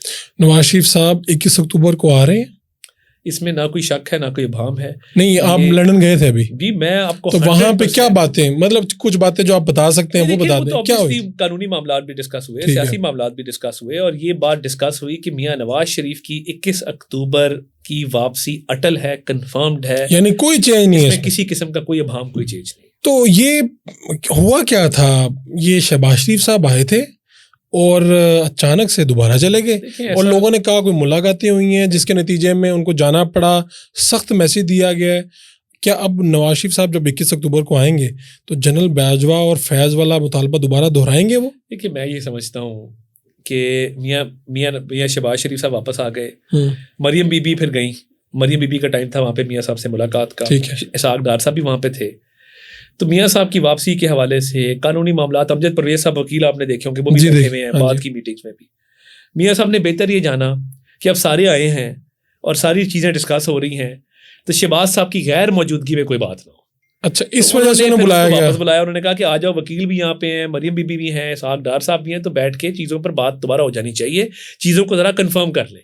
اسٹیبلشمنٹ کے ساتھ کوئی معاملہ خراب نہیں ہوا؟ میرا نہیں خیال کہ کوئی ایسا معاملہ تھا. اچھا, یہ کیا ہے, آپ نے تو اب کام کیا ہے 16 ماہ وزیر کے طور پہ, بڑا اہم تھا آپ کا پورٹ فولیو. اس وقت کی جو اسٹیبلشمنٹ ہے, کیا وہ نیوٹرل ہے, کیا وہ آپ کی سپورٹ میں ہے, کیا وہ عمران خان مخالف ہے, PTI مخالف ہے, یا کیا ہے؟ میں ان کو نیوٹرل اس لیے سمجھتا ہوں کہ اپریل 2022 سے پہلے ایک خان صاحب کی سپورٹ میں پورا سسٹم کھڑا تھا, ان کی گورنمنٹ بھی بنوائی گئی, ان کے مخالفین کو بھی رستے سے ہٹایا گیا, اور ایک پروجیکٹ کو لانچ کر دیا گیا. ٹھیک ہے جی, ٹھیک ہے. اپریل 2022 میں ادارہ کہتا ہے کہ ہم نیوٹرل ہو گئے ہیں. خان صاحب کے لیے کوئی بجٹ کے لیے کال نہیں جائیں گی کہ بجٹ پاس کرانے کے لیے حاضری پوری کرو, کوئی vote of confidence no confidence میں سپورٹ نہیں ہوگی کسی کی, جو جہاں جانا چاہتا ہے وہ جائے, آپ آزاد ہیں. اب خان صاحب کو اگر نیوٹرل ادارہ پسند نہیں آیا اور انہوں نے کہا کہ نہیں میں امر بالمعروف ہوں, نہیں تم جانور ہو, نہیں تم فلاں ہو, میر جعفر میر صادق پہ آ گئے, تو میں تو سمجھتا ہوں کہ اپریل 2022 کے بعد بالکل نیوٹرل ہو گیا تھا ادارہ. اور ابھی تک آپ کو لگتا ہے کہ نیوٹرل ہے؟ بالکل نیوٹرل ہے. 9 مئی کے جو حملہ آور ہیں وہ پاکستان کے دشمن ہیں, انہوں نے اس پہ اسٹیبلشمنٹ کا کوئی قصور نہیں ہے.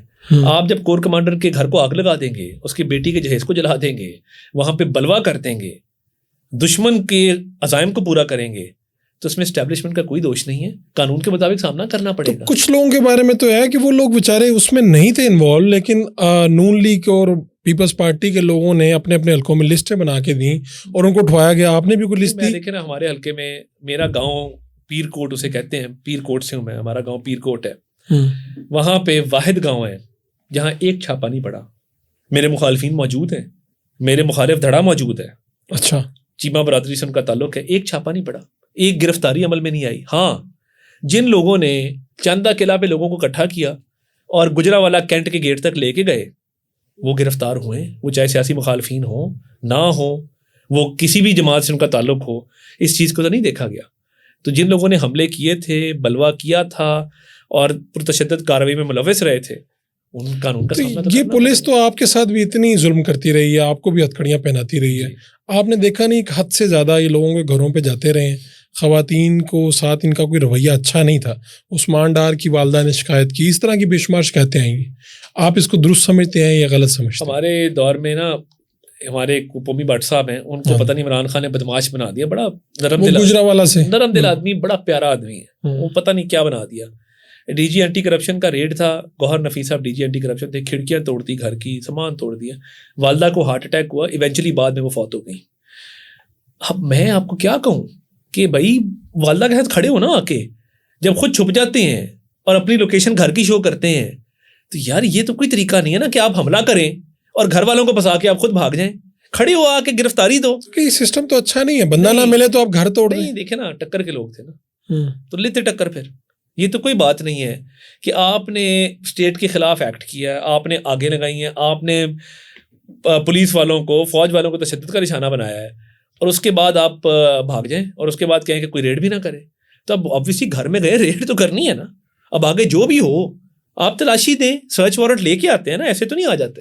تو آپ کہتے ہیں کہ جو ہو رہا ہے ٹھیک ہو رہا ہے؟ نہیں, میں 9 مئی کو یہ سمجھتا ہوں کہ اس میں کسی قسم کی رعایت نہیں ہونی چاہیے, کیونکہ سیبوٹاج کیا ہوتا ہے کہ آپ ایسی کارروائی کریں جس سے آپ کی ملک کے سیکیورٹی اداروں کی کیپیسٹی کم ہو جائے ایکسٹرنل تھریٹ کو رسپونڈ کرنے کی. نہیں, کیا اس دن سازش کیا تھی؟ کیا آرمی چیف کے خلاف سازش کی جا رہی تھی؟ بار بار آپ کے لوگ, شہباز صاحب نے بھی کہا. شہباز صاحب نے کہا, مجھے تو یہ لگتا ہے کہ یہ ان کی کوشش یہ تھی کہ ملک میں اتنی انارکی پھیل جائے کہ کوئی یہاں پہ سسٹم جو ہے نا وہ لپیٹ لیا جائے اور ایک عجیب سا سول وار کا ماحول پیدا ہو جائے. اور دیکھیں, اگر اس دن سیکیورٹی فورسز ہماری رسپونڈ کرتی اور 4-5 خدا نہ خاصہ لاشیں گر جاتی, تو پھر کیا ہوتا ملک کے اندر. ٹھیک ہے, آپ کی اتحادی جو ہیں وہ پیپلز پارٹی والے, اب تو اتحادی نہیں ہے, حکومت میں آپ کے ساتھ تھے, وہ بار بار کہہ رہے ہیں الیکشن کی ڈیٹ دیں. یہی مطالبہ پی ٹی آئی کا تھا. تو آپ لوگوں کی طرف سے میں نے سنا نہیں, شاید آپ نے کوئی بیان دیا ہو, میں نہیں سن سکا ابھی تک, کسی کا بیان نہیں سن سکا کہ الیکشن کی ڈیٹ دیں. جنوری کی ڈیٹ جو ماہ دیا انہوں نے, ایک منتھ دیا. بالکل. تو دیکھیے, حلقہ بندیاں آج لگ گئیں, فائنل ہو گئیں, اب آگے آبجیکشنز کا ٹائم ہے. الیکشن کمیشن نے 14 دسمبر سے 30 نومبر تک حلقہ بندیوں کی ڈیٹ پیچھے لے کے آئے, ٹائم کم کیا, فروری کی بجائے جنوری میں الیکشنز کا کہا. تو جنوری میں الیکشن ہو جائے تو بڑی اچھی بات. الیکشن کمیشن بھی ایک غیر جانبدار ادارہ ہے, کیونکہ پیپلز پارٹی کے لوگ بہت سوال اٹھا رہے ہیں. میں تو بالکل سمجھتا ہوں, دیکھیں انہوں نے اکراس دا بورڈ کاروائیاں کی ہیں, بہت سارے فیصلے جن سے مجھے اتفاق نہیں ہے, اور میں سمجھتا ہوں کہ انہوں نے غلط فیصلے کیے ہیں, مگر کیونکہ اکراس دا بورڈ ہے, انہوں نے پارٹی نہیں دیکھی, انہوں نے مشاورت کے لیے بھی سب کو بلایا ہے. تو دیکھیں, میں بالکل اس کو ایک غیر جانبدار ادارہ سمجھتا ہوں, اور میں سمجھتا ہوں کہ وہ بالکل ٹھیک چل رہے ہیں اور وہ انصاف اور قانون اور آئین پہ مبنی فیصلے کر سکتے ہیں. خان صاحب کے بغیر واقعی اگر یہاں پہ پاکستان میں الیکشن ہو گئے تو کیا اس الیکشن کو کوئی تسلیم کرے گا؟ اگر خان صاحب جیل سے نکل کے اگلے دن 2 بچے مرڈر کرتے ہیں یا کسی کا ریپ کرتے ہیں اور ان کو پھر جیل میں اس لیے نہ ڈالا جائے کیونکہ الیکشن پہ سوال اٹھیں گے کہ کل کو کہ جی خان صاحب کے بغیر الیکشن ہو گئے, بھائی چوری کی ہے, آفیشیل سیکرٹس ایکٹ کی وائلیشن کی ہے, چھوڑ دیا جائے. نہیں تو یہ تو ان کا قصور ہو گیا, پارٹی کا بھی نہیں. پارٹی میں بھی جو قصوروار ہیں, جنہوں نے قصور کیا ہے, ان کو فیس کرنا پڑے گا. کسی کو صرف اس لیے چھوڑ دینا کہ الیکشن پہ یہ ہے کہ جی سب الیکشن میں موجود تھے, میں سمجھتا ہوں یہ جائز بات نہیں. الیکشن کے لیے جب آپ کاغذات جمع کرواتے ہیں تو امیدوار کو خود آنا پڑتا ہے. تو یہ تو سیکیورٹی ادارے اس وقت ان سب کے پیچھے ہیں, جو کی پلیئرز ہیں ان کے. کئی لوگ پکڑے گئے ہیں, کئی لوگ نہیں ابھی تک. تو یہ الیکشن کیسے ہوگا؟ یعنی وہ تو آئیں گے نہیں پکڑے جانے کے ڈر سے, اگر آئیں گے تو گرفتار ہو جائیں گے. بہت سارے لوگ ہیں جو موجود ہیں, ٹی وی پہ بھی آتے ہیں, بات بھی کرتے ہیں, 2-4 ہیں, 2-4 وکیل ہیں, 2-4 مگر وہ کیسز میں انوالو نہیں ہے نا. پھر اب جو کیس میں انوالوڈ ہے اس کے تو کاغذ ویسے ہی ایکسیپٹ نہیں ہونے چاہیے کیونکہ یہ مطلوب ہے, یہ مفرور ہے, یہ نہیں کیس کو فیس. یہ بھی ہو سکتا ہے کہ آگے جا کے ان کے کاغذات ریجیکٹ ہو جائیں. نہیں دیکھیں, جس کے خلاف کیسز ہیں اور جس نے 9 مئی کو حملہ کیا ہے یا کسی پہ کوئی اور کیس ہے, obviously اس کے کاغذ کیسے ایکسیپٹ ہوں گے جب تک آپ قانون کا سامنا نہیں کرتے یا کہ کوئی جواب جمع نہیں کراتے. اگر آپ بھاگے ہوئے ہیں تو پھر تو کوئی صورت نہیں. یہ تو میں اپنی رہنمائی کے لیے پوچھ رہا ہوں کہ ایسے لوگوں کے کاغذات ریجیکٹ ہو سکتے ہیں. دیکھیں نا, جب جو ہے ہی نہیں, موجود ہی نہیں ہے اور جس کے خلاف کیس بھی ہیں, جو مفروض بھی ہے, تو میرا نہیں خیال ان کے کاغذ ایکسیپٹ ہو سکتے. اور ایسے میں تو بہت سے نئے لوگ سامنے آئیں گے اور بہت سے نئے لوگوں کو ٹکٹس بھی ملیں گے. آپ کو پی ٹی آئی الیکشن میں نظر آ رہی ہے؟ دیکھیں پاکستان میں نا الیکشنز میں ماحول بنتا ہے, ہوا بھی چلتی ہے. میاں صاحب کی واپسی کے بعد چیزیں کافی چینج بھی ہوں گی. ایک رورل اکانومی بھی ہے ہماری, یہ نہ بھولیں کہ ذمہ دار کا فصل بہت اچھی ہوئی ہے, اس کی ویٹ بہت اچھی ہوئی ہے, اس کا سٹا بہت اچھا ہوا ہے, اس کی بڑی اس وقت ہوا اچھی ہے. میں رورل علاقے سے بلانگ کرتا ہوں, مجھے اندازہ ہے. تو بڑا مشکل ہوگا نئے امیدواروں کو جگہ بنانا, کیونکہ دھڑے کی سیاست بھی ہوتی ہے اور پارٹی کا ووٹ بھی ہوتا ہے. ہر جگہ پارٹی کا ووٹ نہیں اور ہر جگہ دھڑے کی سیاست بھی نہیں ہے, ایک بیلنس لے کے چیزیں چلتی ہیں. تو خالی پارٹی کی ٹکٹ لے کے آ جانا اور کہنا کہ جی مجھے ووٹ ڈال دیں بغیر جان پہچان کے, مجھے نہیں لگتا کہ یہ نشان پہ صرف ووٹ ڈل جائے.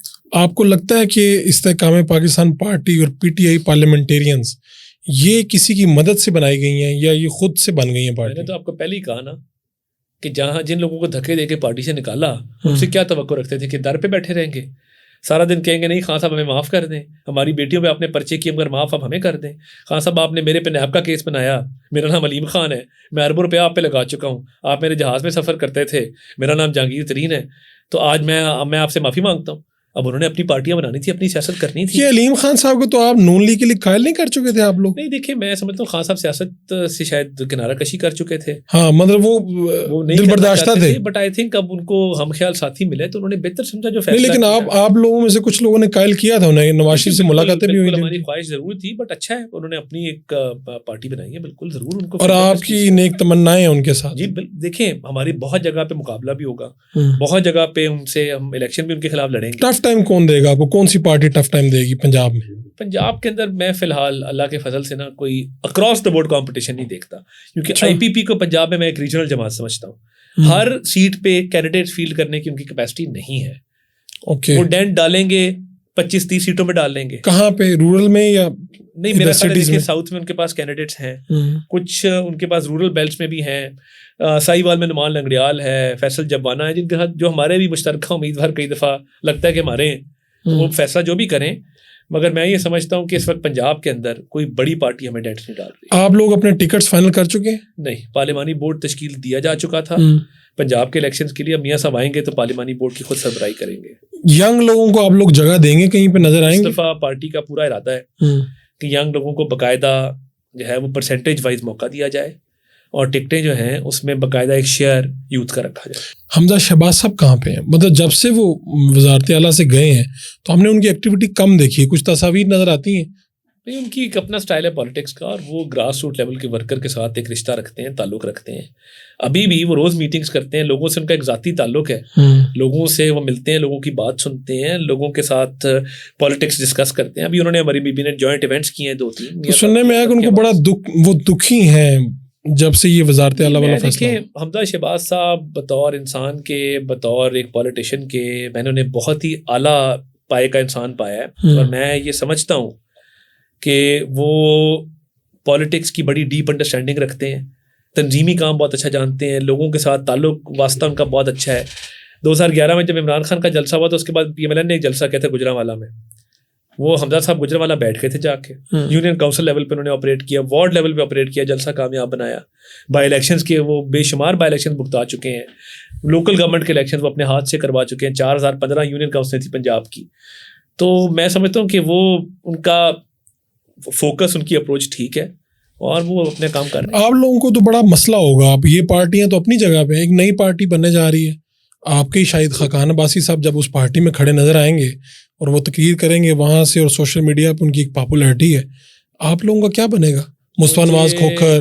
مجھے I hope I am wrong, اور مجھے امید ہے کہ اگر شاید صاحب پارٹی بناتے ہیں نا تو بڑا برا ریاکشن پبلک کی طرف آئے گا. میں نہیں چاہتا کہ وہ پارٹی بنائے, جو بھی ڈفرینسز ہیں. بھائی وہ سابق وزیر اعظم رہے ہیں. وزیر اعظم کس نے نامزد کیا ان کو اور کیوں کیا؟ نواز شریف صاحب نے کیا. شہباز شریف صاحب بھی وزیر اعظم بن سکتے تھے, انہوں نے وہ اسپیس جو ہے ویکیٹ کی. انہوں نے نہیں کی. نواز شریف صاحب کا فیصلہ. میں موجود تھا. اچھا. شہباز صاحب بطور سی ایم کنٹینیو کیا ہے بیکاز ان کی ٹیم سمجھتی تھی کہ ان کو پنجاب میں ہونا چاہیے, اور پنجاب اگر چھوڑا تو جو ڈیولپمنٹ پروجیکٹس اور جو اسپیڈ لگی وہ رک جائے گی. کلثوم صاحبہ کا یہ مشورہ نہیں تھا؟ مجھے اس کا علم نہیں ہے, مگر شہباز صاحب نے والنٹیرلی جا کے خود کہا کہ میں نہیں بننا چاہتا. میں وٹنس ہوں. اچھا. میں وٹنس ہوں بالکل. شاہد عباسی صاحب مجھے نہیں لگتا کہ وہ پارٹی چھوڑیں گے. پارٹی چھوڑنا آپ کو نہیں لگتا؟ مجھے نہیں لگتا. دیکھیں اتنے سخت حالات ہو جائیں آپ کے سامنے, ان کے بیانات, انہوں نے پارلیمنٹ پہ لعنت بھیج دی. پارٹی دیکھیں, جب وہ الیکشن ہار گئے مری والا, ہروایا گیا ان کو صداقت عباسی کے ہاتھوں, تو کیا ہوا؟ حمزہ شہباز کی سیٹ سے لڑوایا, لاہور سے وہ لڑوایا میاں صاحب نے. لیکن صرف وزیر اعظم نہیں نا بنایا, ایک ہسٹری ہے ان کے والد کے ساتھ, ایک ہسٹری ہے. جب نسلوں کا اور خون کا تعلق ہو کئی دہائیوں پہ محیط, وہاں پہ پارٹیاں نہیں چھوڑی جاتی. نہیں, اگر وہ آزاد الیکشن لڑیں تو آپ کے خیال میں اچھا رسپانس نہیں ملے گا؟ اس وقت ان کی باتیں پاپولر ہیں. لوگ پارٹی چھوڑنے والے کو پسند زیادہ نہیں کرتے unless and until کوئی آپ کو پارٹی سے بے دخل کیا گیا ہو اور ظلم زیادتی کی گئی ہو. مجھے نہیں لگتا پارٹی چھوڑیں گے, اور اگر چھوڑیں گے تو میرا خیال ہے بہت برا رسپانس آئے گا. مفتاح اسماعیل کے ساتھ آپ لوگوں نے زیادتی کی, ان کو وزارت خزانہ سے جب آپ نکالا تو ٹی وی پروگراموں میں برا بلا کہا گیا مسلم لیگ نون کی جانب سے. یہ کیا رویہ ہے؟ مفتاح صاحب نے میرا خیال ہے تھوڑی اپنی نادانگی کی وجہ سے یا ایمیچورٹی کہہ لیں, انہوں نے زیادہ ریئیکٹ کیا. انہوں نے پارٹی کے خلاف اسٹیٹمنٹس دی جو نہیں دینی چاہیے تھی ان کو. پارٹی نے کوئی شوکاز نوٹس دیا انہیں؟ شوکاز نوٹس میرا خیال ہے پارٹی نے نہیں دیا ان کو. تو آپ کو تو بڑے دل والے لوگ ہیں آپ. لطیف کھوسا کو شوکز نوٹس مل گیا, اعتزاز احسن صاحب. ہم برداشت کرتے ہیں اور امید کرتے ہیں کہ جو صبح کا بولا ہے وہ شام کو گھر آ جائے گا. اور آپ کو لگتا ہے مصطفیٰ نواز کھوکھر اور یہ جتنے بھی باقی لوگ ہیں, اگر یہ مل کے بھی کوئی پارٹی بناتے ہیں, ڈائنامکس میں کیا دیکھ رہے ہیں آپ؟ کوئی اپنا فاروق صاحب اربوں پتی لوگ ہیں, کس چیز پہ پارٹی بنائیں گے؟ بھوک پہ؟ کیا روٹی کپڑا مکان پہ بنائیں گے؟ کیا بتائیں گے لوگوں کو کہ ہم اربوں پتی لوگ ہیں, انڈسٹریلسٹ ہیں, ایک ریئل اسٹیٹ کا کنگ ہے پنڈی کا؟ کیا کہیں گے لوگوں کو کہ ہم کیا پارٹی بنا رہے ہیں, کس نظریے پہ بنا رہے ہیں؟ چینج کے لیے کہ یہ ساری پارٹیاں ایک جیسی ہیں, ہم نیا کر رہے ہیں. نہیں بولنا چاہتا, تینوں سے میرا بڑا اچھا تعلق ہے, چھوڑ دیں. اچھا, آپ الیکشن لڑ کے اسمبلی پہنچیں گے, آپ کا کیا کوئی ٹارگیٹ ہے کہ میں کیا کروں گا آگے چل کے؟ آپ کی پارٹی کیا سوچ رہی ہے؟ صرف یہ چاہتا ہوں کہ میں پاکستان سے باہر جاؤں تو سبز پاسپورٹ کو لوگ دیکھ کے کہیں کہ یار یہ پاکستان سے آیا. میرا بطور پبلک ریپ یہ خواب ہے. میں اپنے حلقے کی عوام کے لیے مشکلات جو ہے اس کو آسان کرنا چاہتا ہوں. ٹھیک ہے. میں اپنے صوبے کے لیے, اپنے ملک کے لیے جان لڑا کے چیزوں کو ٹھیک کرنا چاہتا ہوں, اور مجھے پتہ ہے کہ میری قیادت میں کیپیسٹی ہے, اور ہم اپنی قیادت کی ٹیم میں موجود ہیں, ان کے بازو ہیں, ان کے آئیز اینڈ ایئرز ہیں, اور یہ نواز شریف صاحب نے پہلے بھی ہمیشہ مشکل حالات میں ڈیلیور کیا ہے. تو ہم اس پاکستان کو ایک ماڈرن ویلفیئر اسٹیٹ اور ایک respectable nation in the community of nations دیکھنا چاہتے ہیں. نواز شریف صاحب دوبارہ وزیر اعظم آ رہے ہیں, جی شہباز شریف صاحب بھی یہاں موجود ہوں گے, تو یہ کیا بنے گا؟ یعنی اگر آپ لوگوں کی حکومت آتی, نواز شریف صاحب وزیر اعظم ہوں گے, شہباز شریف صاحب کیا گھر بیٹھے ہوں گے, کیا کر رہے ہوں گے؟ نہیں, گھر تو نہیں بیٹھے ہوں گے, میاں نواز شریف کی ٹیم کا حصہ ہوں گے. اور جہاں پہ پارٹی نے سمجھا بہتر پرفارم کر سکتے ہیں تو ان سے مشورہ کر کے نواز شریف صاحب ان کو آبویسلی وہ ٹاسک دیں. کوئی فارمولا طے ہوا ہے کہ آپ لوگ ہی آ رہے ہیں؟ کوئی فارمولا طے ہوا ہے کہیں پہ؟ ایسا کوئی فارمولا نہیں ہے, نہ ایسی کوئی بات ہوئی ہے. کچھ ایسا نہیں ہوا؟ نہیں. اور اس وقت جو پیپلز پارٹی ہے وہ آپ سے پریشان کیوں ہے؟ وہ کہتے ہیں ہمارے سندھ کے فنڈز روک لیے ہیں, آپ لوگوں کے دھڑ دھڑ جاری ہیں, آپ لوگوں کو اختیار دیا گیا آپ کے امیدواروں کو کہ یار انجوائے کریں, یہ کریں. میرا خیال ہے پیپلز پارٹی نا بہت سیانی ہے اس معاملے میں. ان کو پتا ہے کہ تحریک انصاف تو ختم ہے, ان کا لیڈر جیل میں ہے, تو اگلا سیاسی پڑاؤ پڑے گا مسلم لیگ نون کے ساتھ, ابھی سے محاذ کھول دو.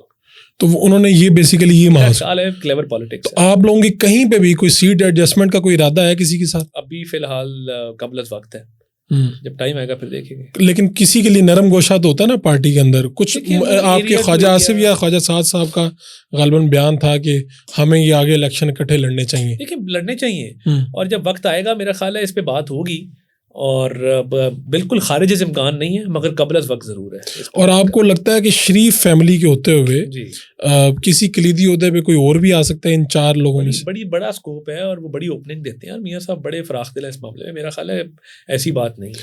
یہ لندن میں ابھی آپ کی ایک ویڈیو وائرل ہوئی, کیا واقعی آپ کے ساتھ کوئی بدتمیزی کا واقعہ آیا کہ یہ فیک ہے؟ ایک تو میاں صاحب کے آفس کے باہر ہے نا, جہاں پہ وہ خاتون ایک کوئی ہے, وہ اپنے تائیں بولتی رہتی ہے, تو وہ تو میں بالکل اکنالج نہیں کیا. ایک ویڈیو بنی جس کی بعد میں ڈب کر کے جس میں گالیاں بھری گئیں, ورنہ میں نے وہ اصل ویڈیو بھی پوسٹ کی, اور یہ پوسٹ تو ہوئی, میں آپ سے اس لیے جاننا چاہ رہا تھا. میں حیران ہوں ان کے لیول پہ کہ یہ کس لیول تک چلے جاتے ہیں کہ ایک ویڈیو کے اوپر ڈب کر کے گالیاں پوسٹ کر کے تو اس کو چلا رہے ہیں. مرسی. اچھا, ایسا کوئی واقعہ نہیں ہوا, یعنی وہ اس خاتون کو چھوڑ دیں, چلے پی ٹی آئی کے لوگ ہیں, اگر ہوتا تو کم از کم میں رسپونڈ کرتا اس بندے کی ویڈیو. ہاں وہی میں کہہ رہا تھا, آپ جیسا بندہ چپ کر کے بیٹھا کھڑا رہا ہے, اس کو رپورٹ کرتا, تو بڑی عجیب بات ہے. تو آپ باہر کے ملکوں میں بھی گئے ہیں, وزیر بن کے بھی گئے ہیں, ایک تاثر ہے کہ باہر ہر جگہ پہ آپ لوگوں کو نفرت کا سامنا ہے, لوگ بدتمیزی کرتے ہیں, کیا ہوتا ہے ہم پتہ نہیں. میں تو ایئرپورٹ پہ اتنے جاننے والے ملتے ہیں جو ویسے ہی آ کے تصویر کھنچائیں گے, بات کریں گے, سیلفی لیں گے, اور پالیٹکس پہ ایک بات چیت کرتے ہیں. اب پبلک پلیسز میں ایسا ہوتا ہے. یہ قطعاً تاثر جو ہے نا, یہ درست نہیں ہے. ایک بدتمیز پود ضرور ہے جس کو جنم دیا ہے تحریک انصاف نے, اس کی وجوہات اور ہیں. وہ آئیڈیلائز کرتے ہیں ایک سسٹم کو, ایک ہیرو کو جو تھوڑا سا ذرا شرٹ اتارے تو ذرا اچھا لگے دیکھنے میں, وہ ان کے مسائل اور ہیں. تو آپ لوگوں کے پاس پی ٹی آئی والے آ کے بھی آپ کے ساتھ تصاویر بناتے ہیں؟ کسی نے کہا, میں ایک ہیتھرو میں جب اترے تو ایک پاکستانی لڑکے نے جان کے پوچھا آپ کہ آپ پاسپورٹ آپ کا کہاں کا, میں نے کہا پاکستان کا. اس نے سارے ایشینز ایک لائن میں کر دیے, روک دیا, اور اس نے یوزلی بھی وہ کرتے ہیں, بٹ اس دن اس نے اسپیشلی میرے سے لائن شروع کی. ٹھیک ہے, کہتے ہیں نا جہاں میں کھڑا ہوں وہاں سے لائن شروع لائن میرے سے شروع کر دی. اچھا, امیگریشن کی لائن تھی 2.5 گھنٹے کی. ایک لڑکا مجھے مل گیا آزاد کشمیر کا, اس سے گپ شپ شروع ہو گئی. تو وہ پی ٹی آئی کا ہارڈ کور سپورٹر تھا, تو میں نے اس کو خاصا ایجوکیٹ کیا, چیزیں ڈسکس کی. تو مجھے کہتا کہ میرا تو آپ کے بارے میں تاثر بڑا اور تھا, آپ تو بڑا لاجکلی بات کر رہے ہیں, بڑے پیار محبت سے. تو وہ 2-2.5 گھنٹے میں اس سے گپ لگاتا رہا, اور امیگریشن کے ٹائم کا پتہ ہی نہیں چلا. جب میں امیگریشن کرا کے باہر نکلا, وہی لڑکا جس نے لائن بنوائی تھی, تو مجھے کہتا ہے مزہ آیا پھر آپ کو, پاکستان میں تو آپ بڑے پروٹوکول خط پھرتے ہیں. میں نے کہا میرے بھائی میں پاکستان میں بھی ایسے ہی پھرتا ہوں. نہیں چھوڑے طارق صاحب, میں نے اسے یہ جواب نہیں دیا, مگر میں چاہتا تو ہائی کمیشن فون کرتا, میں بھی جہاز سے اسپیشل لاؤنج سے نکل جاتا. مگر مجھے موقع ملا لوگوں سے انٹریکٹ کرنے کا, مجھے اچھا لگتا ہے انٹریکٹ کرنا. اور بعد میں آپ کو کہہ بھی دیا, بعد میں مجھے کہہ دیا, جب میں نکلا تو کہتا ہے مزہ آیا پھر. تو میں نے کہا, میں نے کہا بڑا مزہ آیا, اس نوجوان سے بڑی گپ شپ لگی ہے. تو نہیں آپ پاکستان میں بڑے پروٹوکول لے کے پھرتے ہیں. تو میں نے کہا آپ کو اندازہ, میں نے کہا پاکستان میں بھی ایسے ہی پھرتے ہیں, کوئی ایسا مسئلہ نہیں ہے, مگر شکریہ. میں چاہتا تھا میں ہائی کمیشن کو فون کرتا, میں واپسی میں بھی کر سکتا تھا. میں عام روٹ سے گیا ہوں, عام روٹ سے آیا ہوں, بس وہ تھوڑا سا نا ٹک ٹاک دیکھ کے, اور پھر اوپر سے نا وراثت میں بھی ملا ہوا ہے. ہاں میں وہ بات نہیں کرنا چاہتا. 92 میں بڑے بچے, کئی بچے پیدا نہیں ہوئے تھے, وہ پیرنٹس ہی آئیڈیلائز کرتے تھے, ہیرو عمران خان. عمران خان ایک سیلیبریٹی تو ہے, اور بڑی فلائنگ کیسز, بڑا کچھ تھا. بار کتنے ملکوں میں جا چکے ہیں ابھی تک؟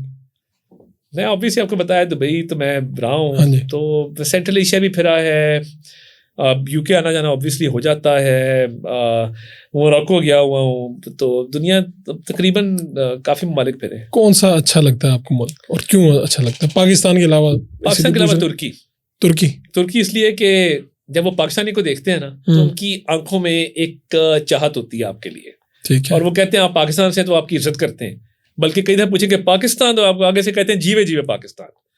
تو ترکی, تو آپ کو لگتا ہے جو ایفیلیشن ہے ان کی پاکستان کے موومنٹ کے زمانے سے, ایک انہیں پتہ ہم نے ان کے لیے قربانیاں دی ہیں, اور ہم بھائی بھائی ہیں, تو آج بھی. اور شہباز صاحب نے اس پہ بڑا کام کیا.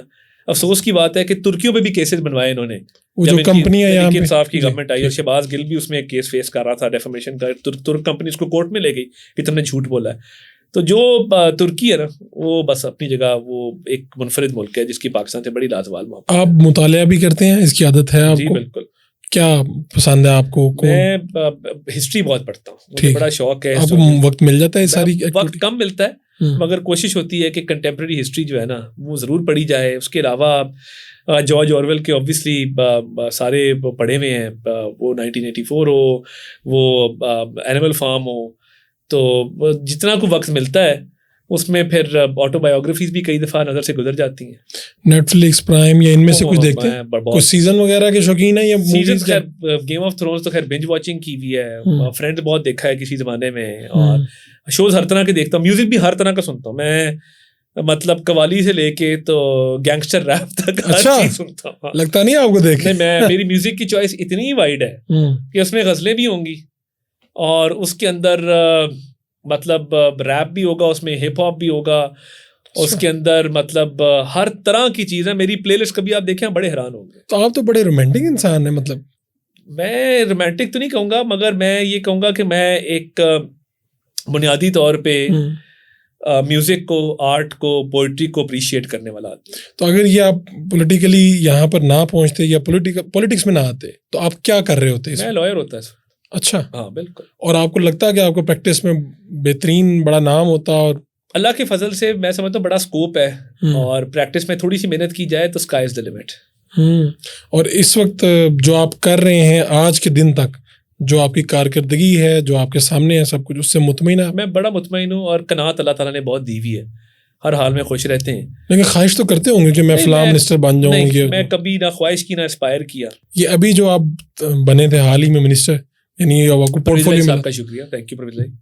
پرویز بھائی صاحب کا؟ پرویز بھائی صاحب کا وہ کیسے؟ میں صوبائی وزیر تھا.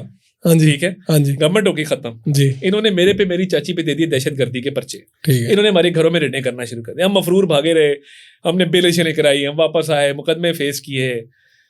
تو جب پارٹی نے دیکھا کہ یہ سب سے پہلے آپ کو بنایا گیا؟ نہیں، وہ میں بہت بعد میں بنا. میں اور ملک احمد خان ہم اکٹھے بنے تھے. ٹھیک ہے. 2 لوگ یہاں سے گئے. تو 2 لوگ یہاں سے گئے، اور ہمارے پہ خاصے کیسز تھے. تو پارٹی نے جب مشکل میں دیکھا ہمیں، تو پارٹی نے کہا کہ تھوڑی سپورٹ ان کو ملنی چاہیے. تو پرویز رائی اس وقت، اچھا آپ کو لگتا ہے یہ سارا کرائسس نہ آتا تو شاید آپ وہاں پر نہ بیٹھے ہوتے.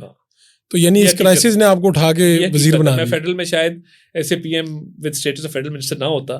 مہربانی قیادت کی. بٹ اگر پرویز رائی صاحب یہ پرچے نہ کرتے اور ہمیں مشکل کا شکار نہ کرتے تو شاید. آپ کی زندگی کی سب سے بڑی خواہش کیا ہے؟ پاکستان کو ایک دنیا کے ممالک کے اندر ایک ترقی یافتہ ممالک اور ایک ایسا ملک دیکھنے کی خواہش ہے کہ جس کے لوگوں کو دیکھ کے لوگ رش کریں. سیاست جو ہے یہ سیکھنی پڑے گی یا کیا ہے؟ یعنی اگر کوئی نیا بچہ آنا چاہتا ہے، دیکھیں سیاست کیا کرے وہ؟ سیاست گراس روٹ لیول سے شروع کرنی پڑتی ہے. یہ آپ سیکھ نہیں سکتے. یہ آپ کو you have to learn it the hard way. یہ آپ کو گلی محلوں میں پھر کے، یہ آپ کو لوور لیول پہ پھر کے سمجھ آتی ہے کہ سیاست کیا ہے اور سیاست کیسے کرتے ہیں. اور کتنے سال یہ آپ اس میں رہے ہیں اور کیا ہے؟ دیکھنا، میں اگر آپ کو بتاؤں کہ جو کالج کا الیکشن تھا وہ آپ تقریباً کوئی لیٹ 90 سے لڑتا آ رہا ہوں. تو اب تو بہت عرصہ ہو گیا ہے اس چیز کو بھی. تو کالج، یونیورسٹی، پھر وکلا تحریک، پھر سی ایم. تو آپ کہہ رہے ہیں یہ لمبا، اگر کسی نے سیاست کی طرف آنا ہے تو یہ لمبا ایک راستہ ہے. لمبا ہے، مگر اگر آپ محنت کریں، آپ میں ٹیلنٹ ہو، تو یہ لمبا سفر بھی جلد طے ہو سکتا ہے. لیکن مڈل کلاس والے کی تو جگہ نہیں یہاں پہ. جو پیسے دیتا ہے اس کو ٹکٹ ملتا ہے. میں سمجھتا ہوں مڈل کلاس کے لوگوں کے لیے بڑا اسکوپ ہے. محنتی ہوں، ٹیلنٹڈ ہوں، دیر is a long way to گو. آپ یقین مانیں بہت اسکوپ ہے. ہر پارٹی میں بڑا اسکوپ ہے. نہیں، آپ کی پارٹی پی ٹی آئی یہ سارے تو پیسے لے کے ٹکٹ دیتے ہیں. نہیں دیکھیں، میں یہ نہیں سمجھتا کہ پیسے لے کے ٹکٹ دیتے ہیں. ہاں، ایک ایلیٹ کا کھیل بن گیا ہے پالیٹکس، مگر یہ کوئی وہ نو انٹری کا سائن نہیں ہے کسی مڈل کلاس کے آدمی کے لیے.